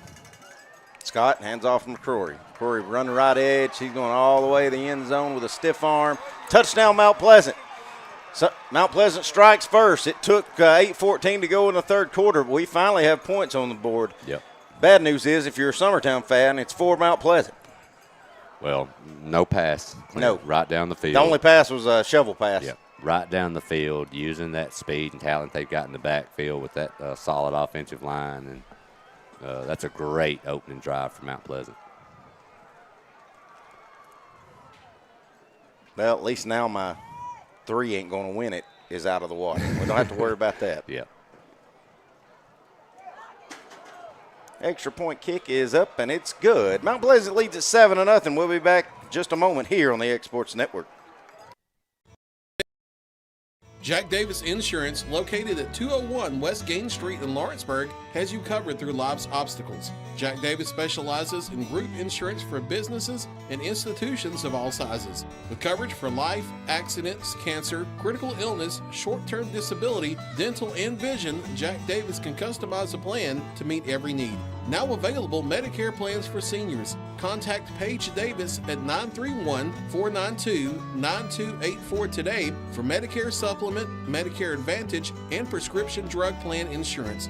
Serving Lawrence and surrounding counties since 1987, call the team at Jack Davis Insurance today at 931-242-5225. Since 1955, Evers Construction has been the company folks have trusted for residential and commercial construction projects. Today, Evers is still the leader in building and is just as committed to maintaining. From residential to commercial and industrial, Evers' team of experts stands ready to install, service, and repair.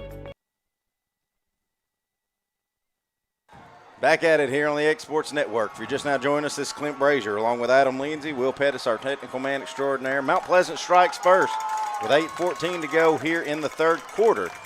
It's our only score of the contest. They lead at 7-0. Summertown getting the ball back. Now, Adam, you got to feel like Summertown has put some drives together, but we got to finish one now in this particular series.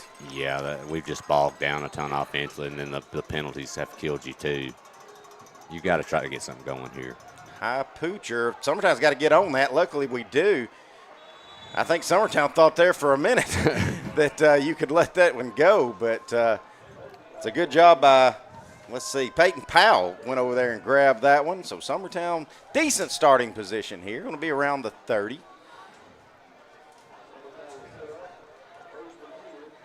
Arts County up 14-0 at Spring Hill.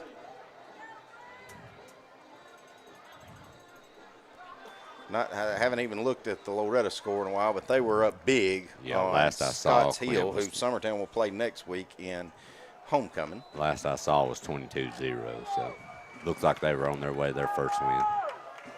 All right, bunch formation for Summertown. Pitch out to Powell, trying to get a corner turn. Missed one tackle, but he's going to be swarmed up by a whole host. I tell you, that speed on that edge, Adam, it's just not a lot there. No, we're going to end up losing at least a yard.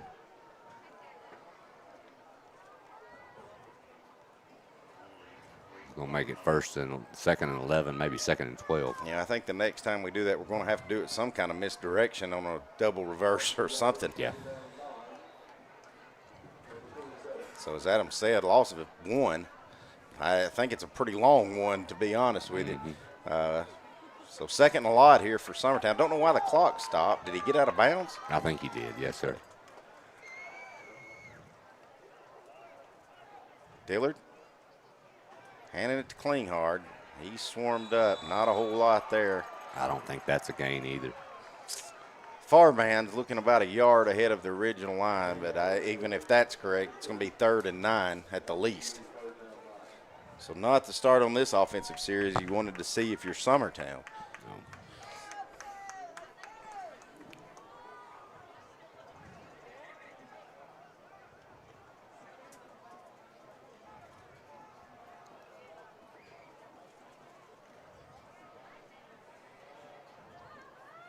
Dillard going to go out of the shotgun. That clean hard right beside him to his left. 4 receivers, 2 right, 2 left. I was going to say, I'm pretty sure Summertown jumped, and I think we will throw the flag at it now. Will be a false start on Summertown. So that 3rd and 9 just turned into 3rd and 14.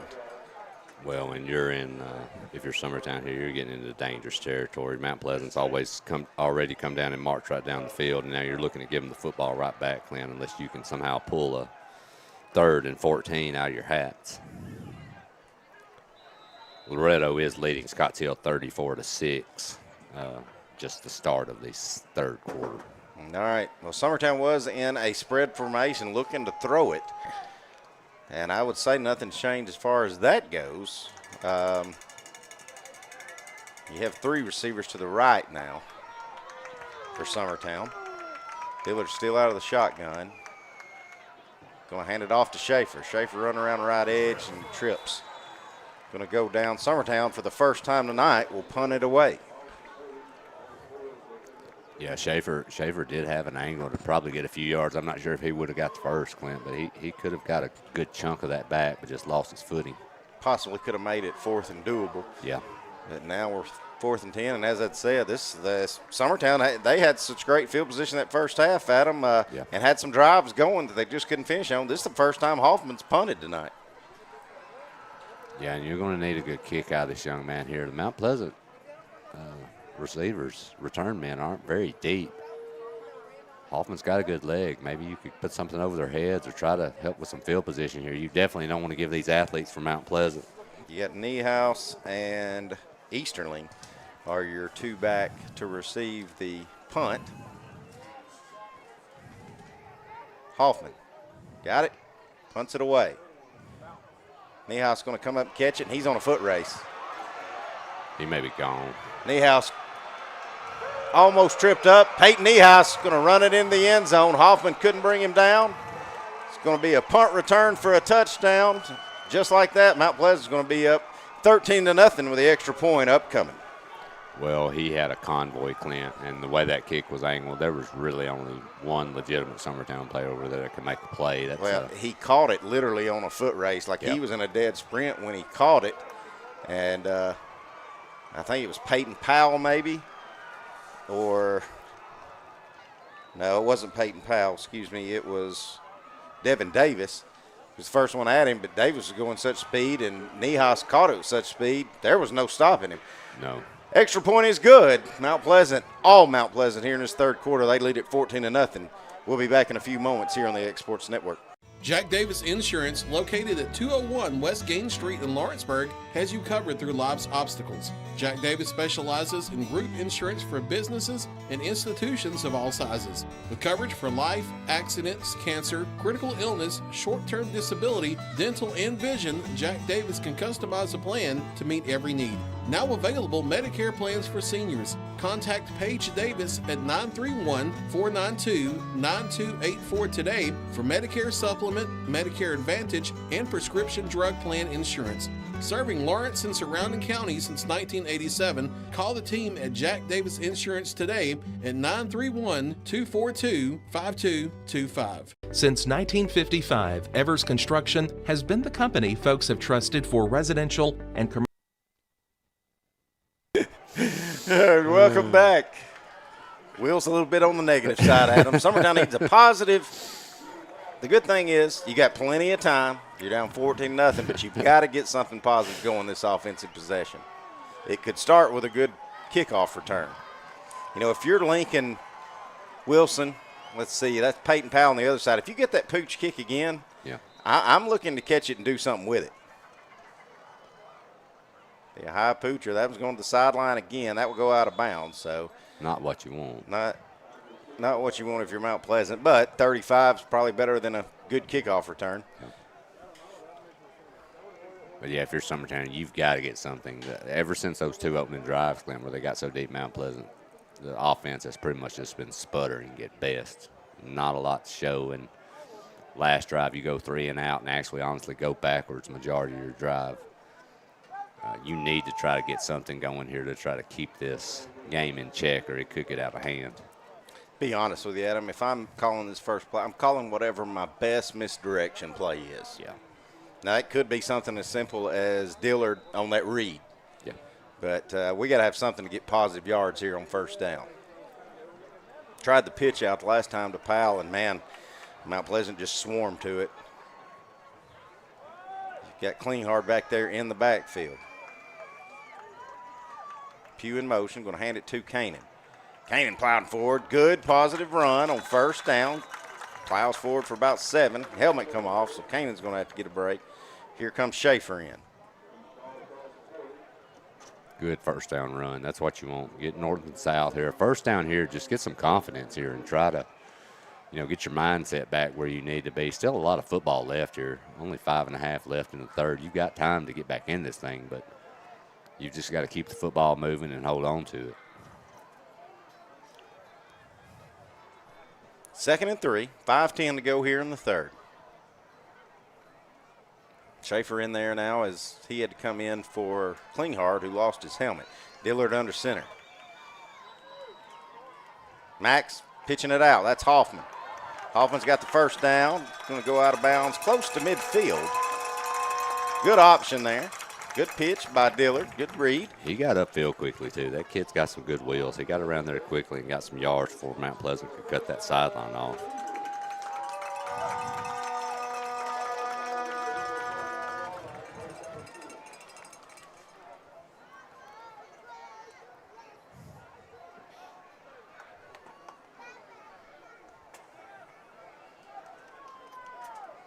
All right, Dillard in the shotgun. Keeps it on the read. Max does. Plows forward. Good first down run by Max. Going to get about 8 out of it. Yep. Really did a good job, Adam, selling that to Schaefer. We've got another flag coming in late, so let's see what we've got now. That's either going to be a late hit, piling on, or possibly a face mask, I would assume. They're already pointing toward Mount Pleasant. We'll see what they've got. We got a personal foul. Yep. Be on Mount Pleasant. So I had 15 on the end of that run.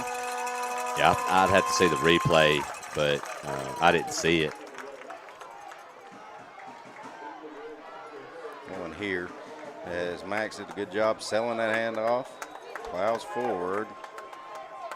Oh, there it is. Yeah, 22 just comes straight in with a helmet. That's not very smart. Carter Dunn there, senior defensive back, wide receiver. If you're Summertown here, you've got to make some hay here with this field position. You've moved the football here and got something going. You've got to get some points on the board somehow. Klinghardt going to take that one. Trying to get right tackle, get stood up, but Kanan going to power forward, get about 4 out of it, but turned nothing into something there. Yeah. Does Kanan Klinghardt.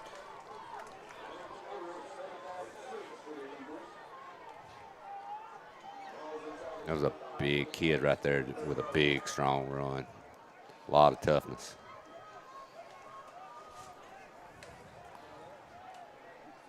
Dillard coming in, it's play call. Summertown not in any hurry now. Don't need to. Now we're going to blow some whistles. Let's see what we've got now. Did the play clock ever go down to 25? Sure. It hasn't even started. The back judge has actually blew it dead, so it's probably going to be a clock issue. Yeah, I think so. No. Well, and Mr. referees. I will going tell down you the sideline and let's see.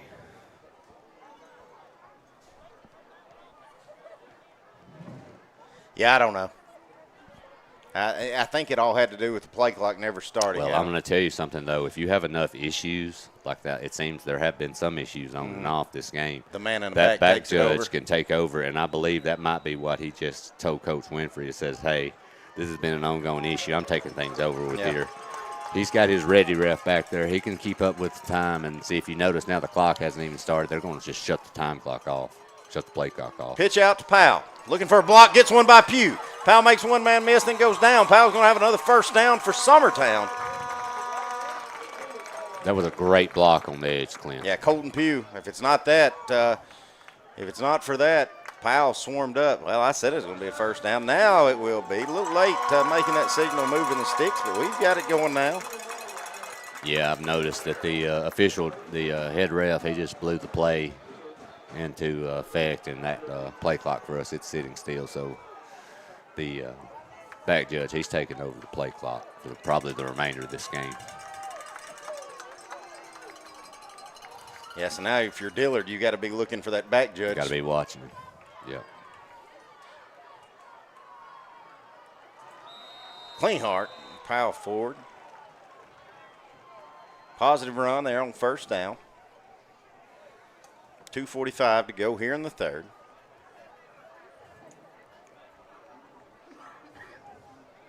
The thing about it, Clint, is you want points, but I don't know how much 3 would help you in this situation. With the way Mount Pleasant has moved the ball this half, you really want 7 if you're going to get something, or 6. Well, I don't think that you definitely can't. The way Mount Pleasant's looking offensively, I think you got to score 7 or 8. Yep. Hand it off to Klinghardt, plowing forward. Get another good run, make it third and doable.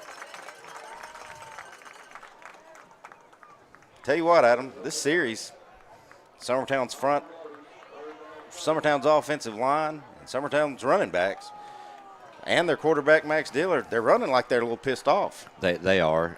They've used they've really mixed in a lot of their plays. There's some misdirections. You've seen them get on the edge a time or two.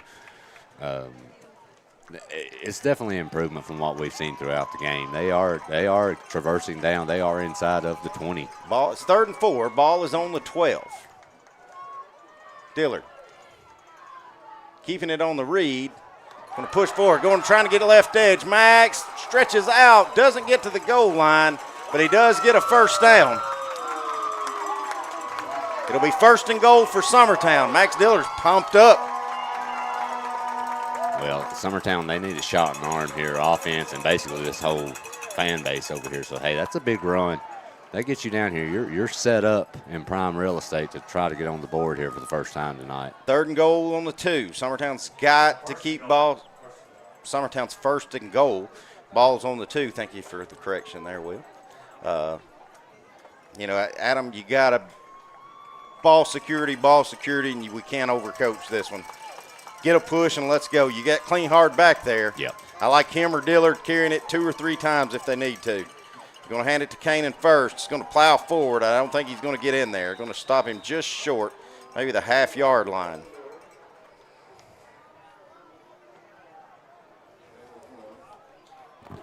But I'm like you, Clint. You don't want anything slow developing here where you can go backwards. I think you keep doing what you're doing. You've got, basically in a nutshell, you've got 4 chances here to pound that big guy you've got in the backfield, whether it be a quarterback sneak or to Klinghardt here to get about a half-yard, it looks like. And it is right on that goal line. It's not far. It's not. It might be a half-yard. Yeah, it looks like showing it on the 1. Yeah. According to Will's camera. So Dillard, their center, Pugh in motion. Going to hand it off again. Touchdown, Summertown. Kanan Klinghardt going to punch that one in. Summertown needed an answer, and they got one. Summertown cuts it to a 14-6 lead with the extra point upcoming. Big, tough run right there. He kind of got rolled on in, if you look at it, just kind of throwed in a way. Yeah. We'll take it however we can get it. Hey, at this point, I agree. Great response there after going down 14-0 quickly, Clint, in this half. You can cut this thing back to a 1-score game.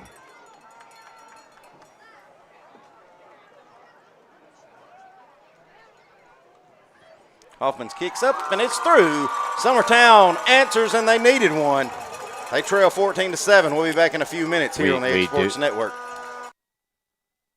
A&M Medical is Lawrence County's newest medical clinic, specializing in urgent and primary care. Practitioners Andrea Bain and Meredith Hutton bring years of experience and compassion to keep you and your family healthy. A&M Medical features a separate well waiting room to meet your needs. Visit today and ask about A&M's weight loss program and telemedicine services.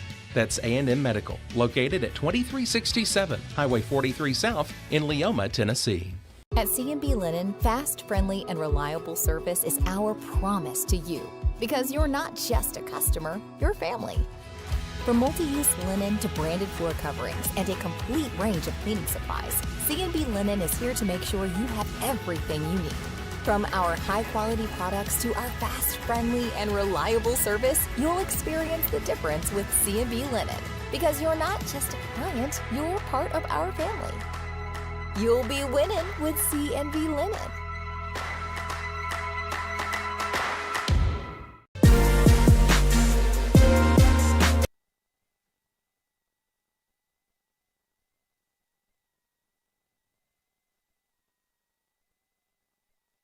Back at it, Summertown's cut it in half. They trail 14-7 here with 38 seconds to go in the third. Adam was trying to cut in, and I cut him off and went to commercial, but what he was going to tell us was we had a flag for some more extracurriculars after the extra point, and it's an unsportsmanlike against Mount Pleasant. So it'll be a good kickoff start from the 45 of Mount Pleasant, Will Hoffman.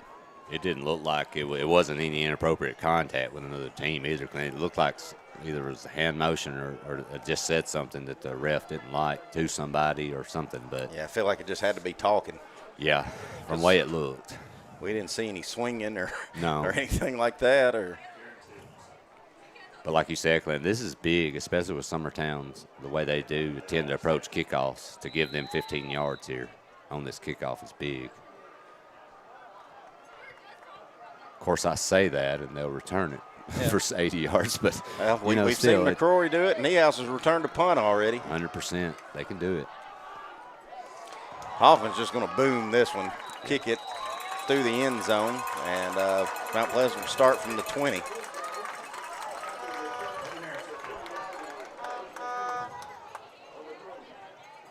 Well, better starting position if you're Summertown now than Mount Pleasant had. They fielded the onside kick and started it from around the 45. It didn't take them long to get to the end zone in their first series. Well, in Mount Pleasant, they had a really good recipe that first possession. They just pounded the football. They mixed in a lot of plays. You got a bunch of really good backs, a solid line. If I'm them, man, just keep what you're doing. Keep doing what you're doing that got you that 14-point lead. I think you got to like their chances if they keep just pounding this football at Summertown. Scott giving instructions here. He's got McCrory behind him. Now he's going to bring him up to beside him. Going to hand it to Cade McCrory. Trying to run off the edge. Makes a couple of men miss. Now he's going to go down. We got a flag comes in also. You're going to have holding. I'm 90% sure on Mount Pleasant on the edge there. And I believe I saw it. McCrory got the edge, and he was helped a lot, and that's what it is. Let's see if we can see it here. Yeah. Yeah. Yep. And it wasn't just extremely bad, but it was enough to catch that official's attention, though. Well, that'll back it up 10 from the spot of the foul. Yep. 2nd down and 20.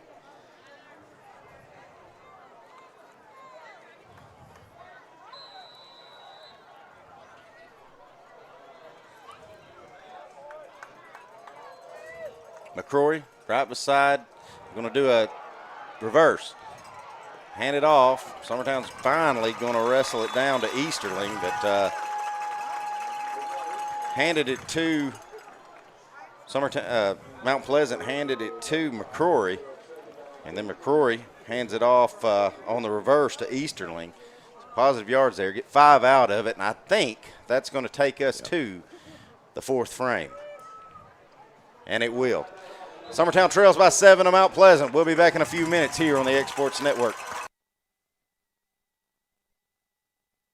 A&M Medical is Lawrence County's newest medical clinic, specializing in urgent and primary care. Practitioners Andrea Bain and Meredith Hutton bring years of experience and compassion to keep you and your family healthy.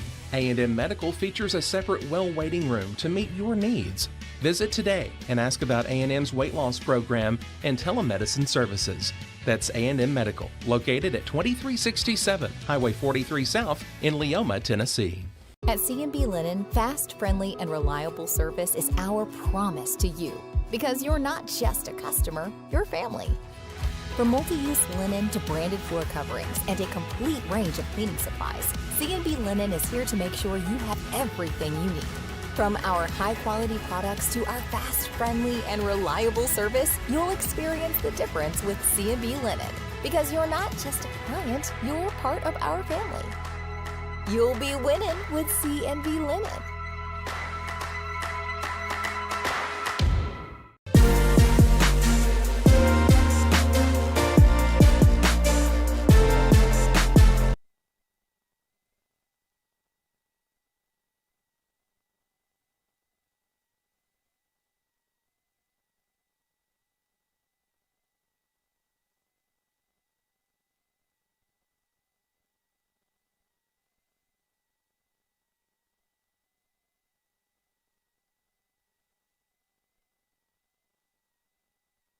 All right, back at it, second down and 15. Mount Pleasant with the football. Ball's on the 15. Summertown needing to stop and get the ball back.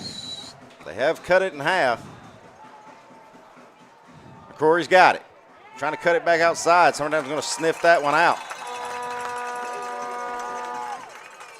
McCrory kind of looking for a lane there, Clint, and he just gave Summertown time to get into that backfield to slow him down. You've got to get through that line a little bit quicker. That pursuit just got to him that time. But, hey, you're right where you need to be. You're 3rd and 15. You've got a chance to get this ball back, Clint, here if you can get a stop.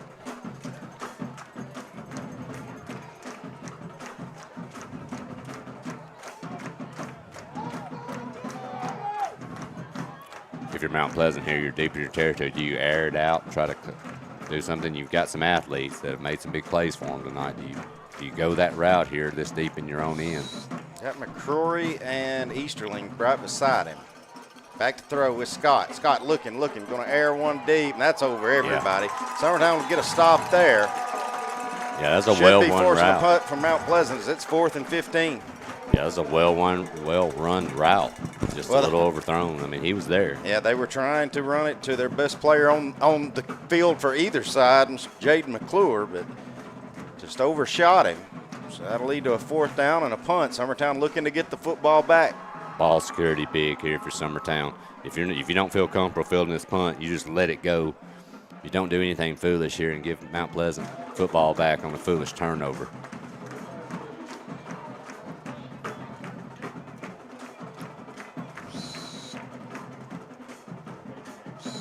Punting it away. It's a good one. Powell's going to call for a fair catch. He's going to get it around the 45. So good job, Caleb Powell. Going to get Summertown starting in good field position. Well done there by Powell. He came up. He could have let that ball hit Clint and probably might have cost Summertown 10 or 15 yards, but good decision. And they've got the ball in Mount Pleasant territory with a chance to try to possibly tie this thing.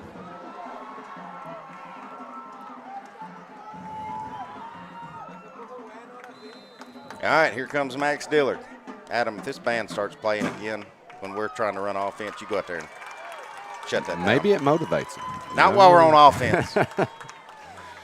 Dillard under center, and this is going to get blown up from the start, I think. I believe we have a timeout called. I'm not sure by who, but. Is it an official timeout? We'll see. Well, either way, we'll try to figure out, and we'll take it with them here on the X Sports Network.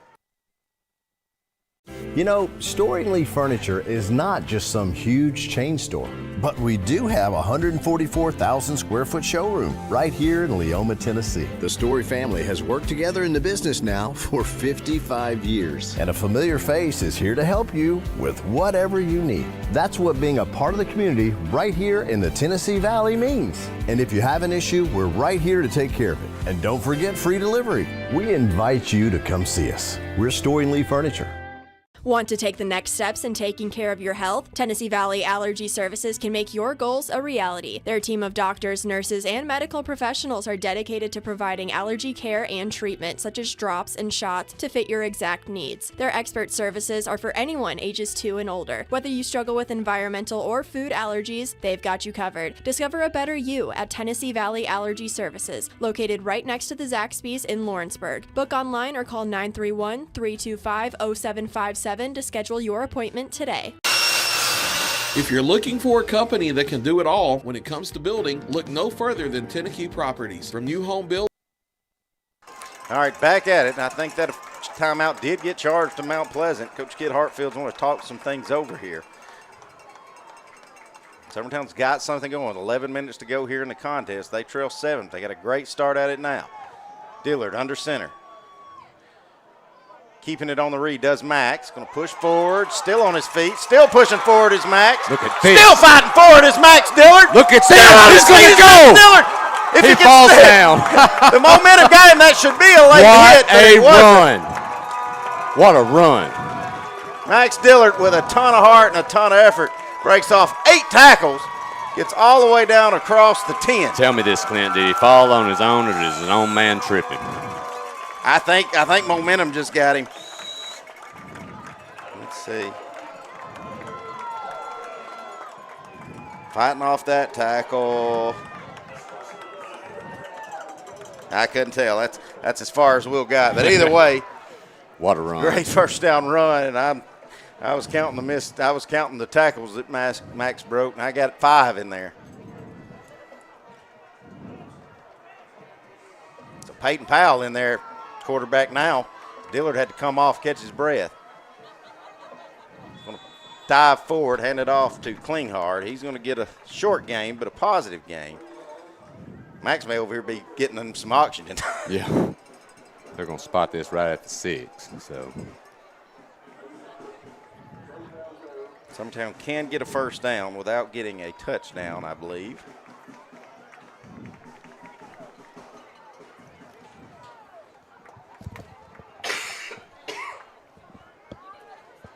Bless you. All right, Dillard's back in there after catching his breath. He's got Klinghardt behind him in the running back position. Pugh in motion. Max going to keep it. Max punching up the gut. Max Dillard into the end zone. Touchdown Summertown, just like that. Summertown's an extra point away from tying this one up. Hey, you don't ever give credit to one kid. It's a team effort, Clint, but I'm going to tell you, those 2 runs, that young man just refusing to go down. He pretty much willed. The first run, he pretty well did on his own. Yep. That hole was a hole me and you could have ran through, so give the offensive line and Max Dillard You could that run credit. through it, Clint, not me. Well, I meant jog. A few years ago. I could have jogged through it. Hey, big extra point here. Do not count your chickens here. You need a good snap, and you need blocking on this line. You don't need a missed extra point attempt here. Snap's good, holds good, kicks up, and it's good. We're tied at 14 with 9:54 to go. We'll be back in a few minutes here on the X Sports Network. Good Works at Home, formerly known as the Summit at Home, is a licensed non-skilled agency dedicated to helping you maintain your independence at home for as long as possible. Our compassionate and caring staff provide support in various areas, including dressing, bathing, personal hygiene, transportation, cleaning, and companionship. Please call our office about services, payment options, and long-term care policies at 931-762-2310. We look forward to assisting you with keeping your independence longer. Are you tired of missing out on family life just to be treated like another truck number? Since 1986, Southeast Carriers has been a family-operated business based in Lawrenceburg, Tennessee. Being family-owned ourselves, we understand the importance of family, which is why we value it above all else. With our large number of dedicated lanes and our friendly staff, we are able to evenly divide your home time with the amount of time you spend on the road. We offer multiple Well, if you're just now joining us after a scoreless first half by both squads, we've had 28 straight points scored, 14 in a row by Mount Pleasant. Summertown looked very defeated. The next thing you know, Summertown's put off 2 good drives together and got a big stop on defense. And we're tied at 14 with 9:54 to go here in the contest, Adam. You kick into a really good team here if you whatever you're going to do. You know, I know they tried the onside last time. We've used the pooch kick, but you've got to defend here. Mount Pleasant with some athletes. You did a great job there pinning Mount Pleasant back and getting the football back. You need to try to do that again here and limit the return. Yeah, Summertown did get an edge. They got to kick it through the end zone on the last one after an unsportsmanlike penalty. Got to kick from the 45. Well, now Summertown, like you said, Adam, I think you got to be very picky here. There's so many weapons back here from Mount Pleasant that you want to try to pick from. Auburn's going to onside kick it. Summertown lets it go through their legs. Well, unfortunately, though, it never went 10. It didn't. That was your issue. Summertown player could have easily jumped on it, but the ball did not even go 10 yards. That's the problem. All right. Now that is not a good situation for Summertown now. So it's going to go out of bounds. So now where do you get to start from? You're normally at the 40, but I believe he'll get the football where it went out of bounds at based on how short it went. Because you can decline it even though it didn't go 10 yards and accept it where it was down, right? Yeah, they should get the football where it went out of bounds at where he dropped his beanbag or flag at. That's where they'll start. You won't add on penalty yards. You can either take it at the 40 since it went out of bounds, or you can take it where it was. So yeah. Mount Pleasant going to be starting in great field position. If you're Mount Pleasant, keep doing what you're doing, running the football. They've been successful this half with it. You're in a situation now where it's time to win a football game. They will move it up 5 extra yards. Time to win a football game if you're Mount Pleasant. You need to really bear down here. Summertown's made this a game now, Clint. All right. Referees, I think they're maybe trying to let the sticks get caught up, and now they have. So here we go. Scott in the shotgun, Caden McCrory to his right. Niehaus in motion, going to pitch it to Niehaus. Niehaus trying to turn the edge, going to get a hold and flag, but I think Summertown may just decline that as Cannon Cleanheart comes in there and wraps up Niehaus for a 2-yard loss. I don't think so, Clint. I don't know if you don't take this, you're going to start this at 1st and 20. I don't know. The question is, do you want 2nd and 12 or 1st and 20? Yeah. We'll see what they want. But looks like Summertown will accept it because Mount Pleasant is backing up. So 10-yard penalty from the Squila foul. As Adam said, make that 1st and 20. Boy, just so many mistakes for Mount Pleasant just on flags. That they got to be feeling they may have put this thing away if they hadn't have shot themselves in the foot. What hurts in that situation, Clint Niehaus didn't have anywhere to go. He wasn't going to go anywhere anyway. Your hold really didn't even help you. So here we go. 1st and 20. Scott running the option. Pitches it out to Niehaus. Niehaus wrapped up by Hoffman and then planted down. Now we're going to get another flag come in as Tupper comes in. And I wonder if they're going to say, Tupper didn't hit him late. I wonder if he led with his helmet. You're going to get helmet to helmet here. You're going to get helmet to helmet. It'll be a personal foul. And I think that's got to be the call, yeah. Led with that crown. And I think Mount Pleasant, I just said it, Mount Pleasant shooting themselves in the foot. Yep. Look what Summertown gives them right back. The only thing they may be discussing is if while he was being slung around, if it wasn't intentional. Niehaus was being spun around when it happened. That's what the discussion. That might be what they're discussing, but we'll see. They're going to get to the head. Yep. Personal foul on Summertown. Yep. It was clearly, from what I've seen, Clint, it was a hit. It absolutely. I think they're probably discussing, if it was. If it was clearly something intentional. Well, maybe it was, maybe it wasn't. They're going 15 and an automatic first, so just like that, Mount Pleasant right back in business. Yeah, no doubt in my mind it was a helmet hit. How intentional it is, you could probably argue, but it was. But yeah, Mount Pleasant getting some help back. Now 1st and 10 again. Pistol formation for Scott. Trying to pull Summertown off, even though it's 1st and 10. Gets the snap, hands it to Caden McCrory. McCrory blasting forward, going to go across the 30. Good 1st down run for Mount Pleasant. Clock's just under 9 minutes.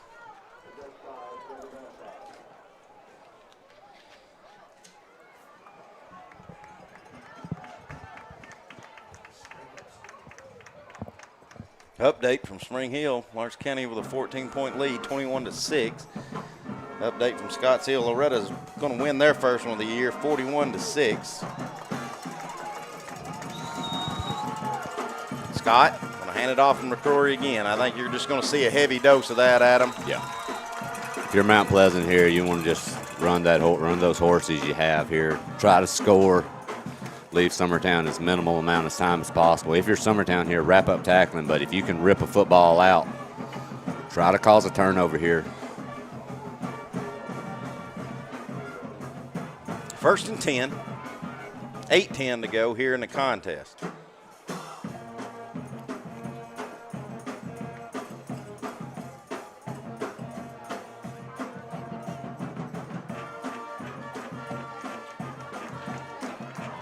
Kel Scott got a new man in the backfield with him now. That's Braden Parrish, running back and linebacker.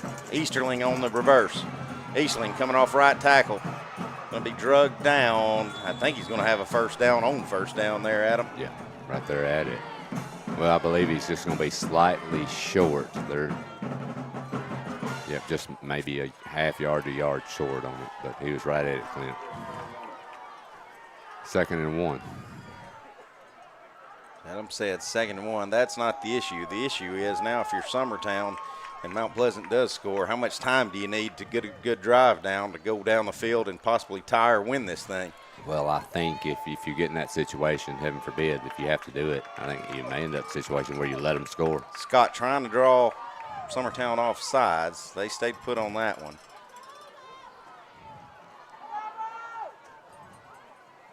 Scott with it. McCrory back in there. Excuse me. That is McCrory. I thought it was Easterling there for a minute. Caden McCrory going to plow forward, get another first down from Mount Pleasant.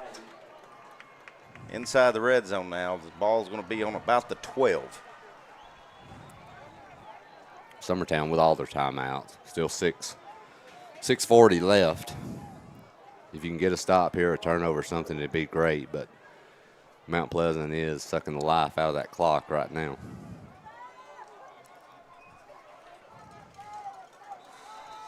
Now we've got a whistle.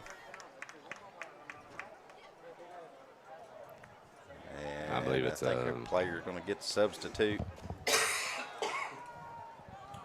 Easterling's going to come out.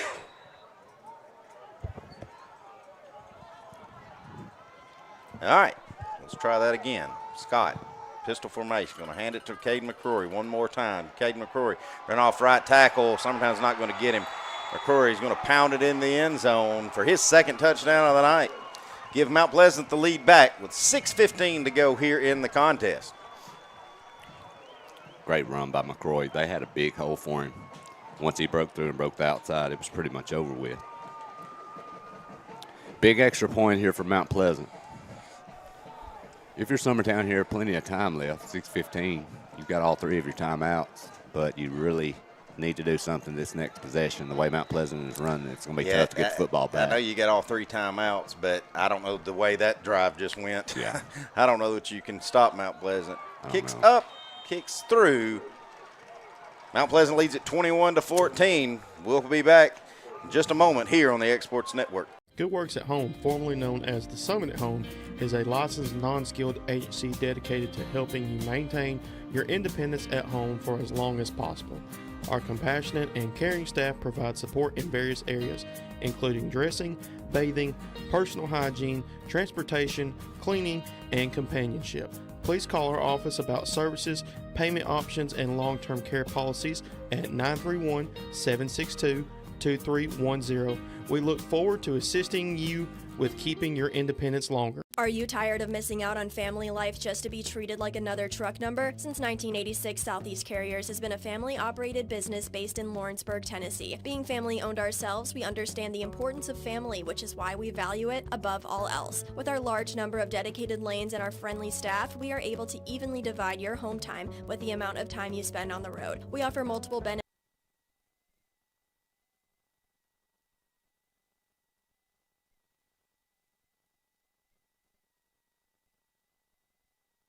Welcome back, Summertown, Tennessee. Mount Pleasant, after starting good field position, they score, make it 21-14. Summertown's got 6:15 left to go. Try to tie this thing up. pooch kick. Schaefer going to come up and get it. Now he's going to go down at around the 40. So it's going to be good starting position. That was I called it, 17. Will. Don't yell at me so quick. Grady Rigsby. I got 17 and 12 mixed up. Grady Rigsby with a good catch there and then getting a few extra yards out of it. So Summertown needs 60 yards.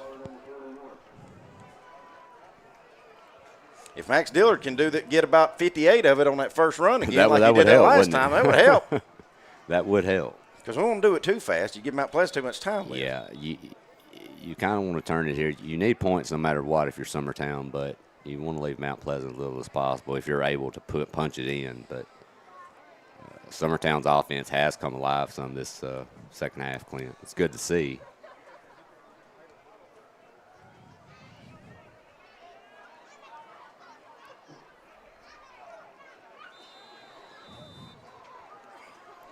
All right, referee stopped it, I think, to get the sticks and the chains caught back up maybe a little bit. But I think now we're ready. You've got Klinghardt back in there at running back. Get your 2 slot backs. You've got Dillard under center. Dillard going to be swarmed up, ate up. I don't know if he was trying for the read there or missed the handoff to Klinghardt, but either way, it got blown up. Loss of about 3 there on first down. Not what you needed. Not, and you're getting back to another slow development play, Clint. There was some miscommunication back there, but by the time you get done making those errors in the backfield, Mount Pleasant's already on top of you.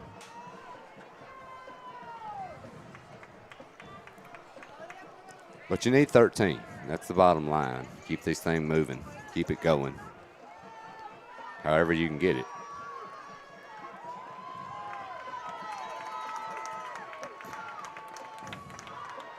Pugh going to go in motion. We're going to pitch it out to Pugh. He's looking for a block for Powell. He gets one, then plows forward. Going to get 3 yards ahead of the original line of scrimmage, so it'll make it about 3rd and 7. Good tackle out here on the edge, too, Clint. Of course, I'm going to be honest with you, Adam. If you don't get a good bit of it now, if you don't get a big chunk here, I don't know. 5 minutes to go. Do you think about punting it? I don't think so. I don't think field position is really that important right now. Gotcha. I don't think. I think if Summertown can get something here, they're going. Dillard going to keep it on the read. Push forward. Not a lot there for Max. He does fumble, push forward there. Gets a little extra on the end of it, so it'll make it 4th and about 4. If I'm Summertown, I'm not against right here maybe calling a timeout. This is your ball game, I think, the way Mount Pleasant's been moving the football on the ground. Make sure you know what you're doing. I'm going for that hard count, Adam. If I can't get them to jump after about 10 seconds of it, I'm probably going to use a timeout. Let's talk this over because this is your ball game. To me, right here, normally field position is extremely important. But honestly, the deeper you put Mount Pleasant, the more chance you give them to run clock. Pistol formation for Summertown. They snap it. Miscommunication. We'll get it to Powell. Powell's got to turn the edge. Powell pushing. Gets the first down, does McCaleb. He had to take a heck of a hit to get it, but he gets the first down and keeps Summertown's hopes alive here with 4:10 to go in the contest. Well, the effort by Powell is great, but honestly, what happened in the backfield right there, look what would happen if me and you and Will were in that backfield, because all 3 people in Summertown's backfield right there ran into each other. And we look like who's on first there for a minute. Yeah, it looked like the Three Stooges slightly intoxicated back there for a minute, Clint. But, hey, Dillard kept his poise, kept the play alive, gets it to Powell, and that young man got around that corner quickly. And he knew, he could just read it coming from the edge, and I'm pretty sure that it was McClure coming right at him. He knew he was going to take a hit, but great job, Powell. If McClure's chasing me, I can tell you I'm going fast too. He's going to keep it. Oh, he's going to pitch it out to Pugh. Pugh, not much there. Maybe a gain of 1. I like the play design. It's a good idea. It shows how disciplined these defensive backs for Mount Pleasant are. You had one man that cut Dillard off, then you had another man staying put home on Pugh, and just not a lot to get there. Well, it was a well-designed play, and sometimes you got to give defense credit. Mount Pleasant did a great job right there stringing that thing out. But if you're Summertown, you move the ball forward. You got 2 yards, and that's the name of the game right here. You got 3 minutes and all your timeouts. And the shotgun is Dillard. 2nd down and 8. Dillard going to keep it. Oh, I thought he was going to break another one there, but he gets tripped up, tangled up there at around the 40. So that'll make it 3rd down and about 4. You know, I know we're getting these plays from the sideline, Adam, but we've still got quite a bit of ground to cover with 2.5 to go. We're going to have to get in a little bit more hurry here. Yeah, I do know Coach Winfrey probably feels good.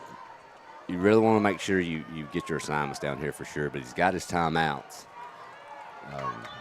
But I'm like you, Clint. The time clock's fixing to be under 2 minutes here quickly, and you're still not to the 40-yard line. Oh, had the screen pass, trying to hit it out to Pugh. Throws it a little too low to be incomplete. Make it 4th down and 5. Yeah, ball game on the line again if you are Summertown. That football was about 2 foot too short, yeah, and leading him a lot as well. Summertown's really lucky that was ruled a forward pass too, which it easily was. But right now, this is your ball game. Well, not necessarily, but it puts you in a tough spot if you're Summertown. Really behind the 8 ball if you don't get this 1st down here. I think Summertown, I don't know who just called that timeout, but we've got one. We'll take it with them here on the Exports Network.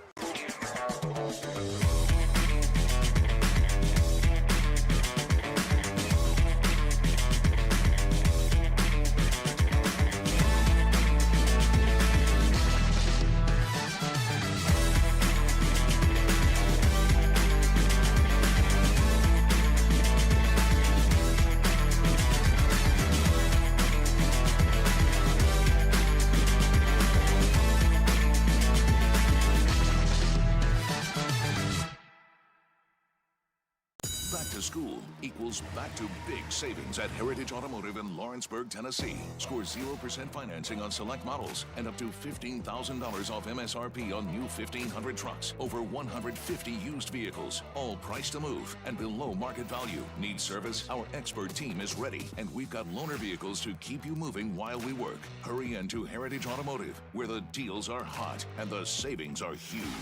Heritage Automotive. Expect more, experience the difference.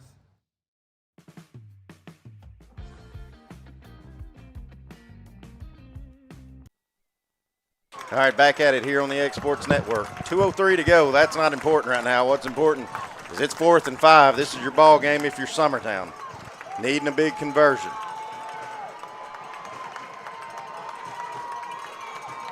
Dillard out of the shotgun. Schaefer in there beside him. Dillard going to keep it. Dillard going to be swarmed up. Dillard going to be dropped.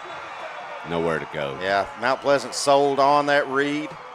Summertown does have 2 timeouts. There's a chance we could get the football back, but if we do, it's going to be with very minimal time left. So perfect scenario and situation here if you're Mount Pleasant trying to go on the road and win a tough football game. Yeah, Mount Pleasant just they were in that backfield quickly, Clint. He had nowhere to go at all. Yeah, I mean, I think it was a clear shot that I think it just looked at it like anybody's going to pick this up, Adam, except Dillard. If you were Mount Pleasant, I think it was a whole team spying on Dillard. Yeah, they put all their eggs in one basket there, and it was a great call defensively. So if you're Mount Pleasant, you feel like if you can get 1 first down, you've sealed the ball game. McCrory going to plow forward. Nothing there. Stops at the line of scrimmage. Now. Quick timeout by Summertown. Minute 53 to go in the contest. We'll stay right here with it. Upcoming for both of these squads, no matter what happens tonight. Summertown will be home next week. They'll be hosting Scotts Hill. It'll be homecoming here at the new field at Summertown. Adam will be on that call. I'm going to be missing it, folks, because I'm going to see my daughter in North Carolina, and I'm also getting to play Pinehurst.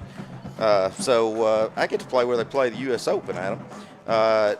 Next Friday night for Mount Pleasant, they get to play Decatur County Riverside. I don't know how Riverside did tonight, Adam, but going into tonight, Decatur County Riverside unexpectedly are off to an 0-3 start. Yeah, I'm not sure on them, Clint, but I believe you've got Scotts Hill coming up, right? Mm-hmm. On Friday night. I believe that is homecoming, correct? It is for us, yes. Okay. You were coughing while I was saying that. Sorry, but, man. I had to get this headset off me. I tell you what, if Mount Pleasant hold on and win this game, you got Riverside's always usually a tough game no matter what their record is, but they got to come to you on your field. Yeah. So you feel good about that one. Then you got Scotts Hill if you're Mount Pleasant. Then Adam, you got four. After tonight, you got 4 games in a row at home if you're Mount Pleasant. So you could make some waves there in that region. Second down and 9, 1:53 to go. Summertown can stop the clock one more time, and then they'll have to get a stop and field a punt with very little time if Mount Pleasant doesn't pick up first down. Scott's not even in the ball game now. He's actually lined up here in the receiver position. Yeah, we're just going direct snap to Easterly. Summertown trying to wrap him up. Easterly's going to stay on his feet. He's going to get close to the first down, but doesn't quite get there. Well, that hurts because you know with Easterly lining up in that position, 90% sure he's running that football, and he's still able to rip off about 8 yards. Now Coach Dan Winfrey doesn't have a choice but to use his final timeout with it 3rd and 1. Tough situation here if you're Summertown because you're going to have to try to stop Mount Pleasant from getting a yard. All right, so scratch that. Riverside must be in a down year. Lost 46-6. Is that what you said to Adamsville? Wow. So apparently the team to watch out for is Adamsville too, because I think they're 4-0, right? If you're Summertown, let's just be frank here, Clint. You give up this first down, this football game's over.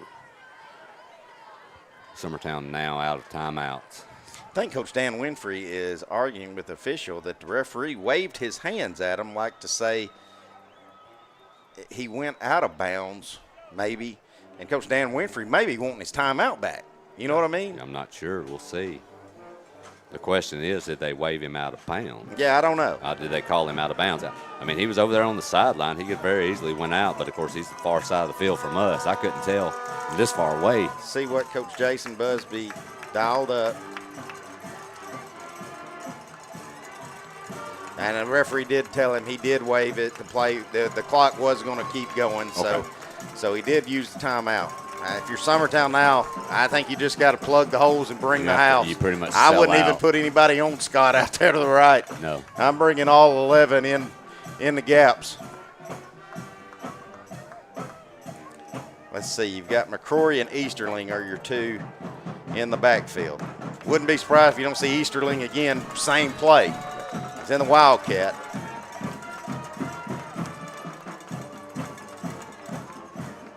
Easterling's got it. Plowing forward, he'll have the first down, and that'll do it. Yep. Summertown's out of timeouts, cannot stop the clock. Minute 26 to go. All Mount Pleasant has to do is get in victory formation and do it cleanly.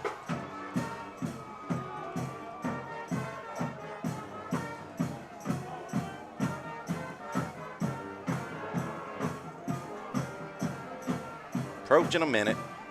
Don't know folks earlier tonight in our ball game, we lost the play clock somehow, so we can't tell you how much time Mount Pleasant. I think they'll have to snap it 2 more times. I'm not wondering if Mount Pleasant's going to attempt to just get this thing right to 1 and just use one of their 2 remaining timeouts. I think that's what just happened.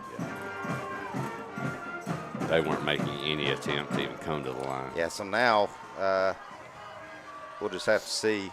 Probably at most going to have to snap it two times. Twice, yeah, at the most. And if the referees want to take their time on spotting the ball and starting the play clock after this one, then this could do it. But Adam, let's just get into it. But barring a miracle, Summertown's going to drop this one 21-14. Made a valiant effort here after getting down 14-0 to tie this thing up. But do you feel good about this one, or do you? I'm talking you. I know these players are going to be hurting, but I mean, you can look at it. You two Summertown scored 21 points. Yeah, for yeah. Mount Pleasant. That's right. So you got to feel pretty good. Well, I think, about it. I think if you discuss this with everybody in the state that somewhat watches college football, and you said Mount Pleasant will beat Summertown 20-14, I'd say most people say you're lying. Uh-huh. But yeah, I mean, if you have there's such a thing as moral victories, which I'm not very fond of, but I think you've got a lot of good things that happened tonight. The killers for Summertown, let's just be honest, the unsportsmanlike hurt early on. And look, you're inside their 15-yard line twice inside of the first 9-10 minutes of the football game. Should have had a lead. You come in the away first with half. nothing. Yeah. And look, you knew Mount Pleasant was going to score. You got stopped You got stopped on fourth down, and then you fumbled it. Yes. 2 crucial moments in the red zone. Scott's going to nail on that one, and that one will do it. Mount Pleasant's going to win this one 21-14. Mount Pleasant will go to 3-1, and like I'd said, and went over their schedule, Adam. It's very doable. You got Decatur County Riverside next week at home. Then you've got Scotts Hill at home. Then Adamsville, who is 4-0, they've got to come all the way from Adamsville to go to Mount Pleasant and play you, and then East Hickman. So I think your 2 toughest teams in that 4-game stretch is going to be Adamsville and East Hickman, and you get them at home. Well, and that will be a fun game with Adamsville, because you're looking at, I believe, Mount Pleasant's 3-1 now, or 4-1, Clint? Mount Pleasant's 3-1. That long loss to Forest. You're probably headed into Adamsville at 5-1 with that good team. That's going to be a fun game to watch. That should be a good one. But yeah, I mean, Mount Pleasant's got everything working. They look. As much as you can say about Summertown, how they shot themselves, Mount Pleasant shot themselves in the foot a ton tonight, too. All those unsportsmanlike, the holding penalties, the false starts earlier in the game. There's things they've got to get cleaned up if they're going to want to get to the level and advance to where they want to be. Yeah, Coach Kid Hartsfield, he's definitely going to have a lot he can go back and look at just how many false starts they had offensively that just killed them offensively, especially in the first half. Yep. Summertown, listen, Adam, if you're Summertown, you've put up a heck of an effort. One thing we saw, we got tougher as the game went on. One thing we've been worried about is how long can we hold out with so many kids playing so many positions, playing so many different, 3 ways, special teams, offense, defense. And, hey, we played hard there at the end. Now we'll have to see how Austin Reed is. That's a big injury. He's on crutches out there right now, so we hope it's something that he can heal up from. But with that said, I'm proud of this Summertown squad. You've got a very winnable game next week. Scotts Hill coming in here, right the ship, get things back in the win column, and we'll go from there. Yeah, I agree. I thought Summertown did a lot of good things tonight, showed a lot of heart, especially being down 14-0 against this Mount Pleasant team. A lot of teams, Clint, you're going to roll over. At that point, 14-0, they've had 14 straight points. A lot of teams would have done it. Summertown comes back and ties this thing. I mean, who would have ever thought? Right. Hey, it is what it is. This football team from Mount Pleasant, they're talented. You gave it everything tonight. It just wasn't enough. You move on. Yep. So, all right. Well, that'll wind us up. Will, again, thank you for everything you do for the Summertown faithful. Thank you for tuning in, and thanks for the ones that were here in person. For Adam Lindsay and Will Pettis, this is Clint Brazier.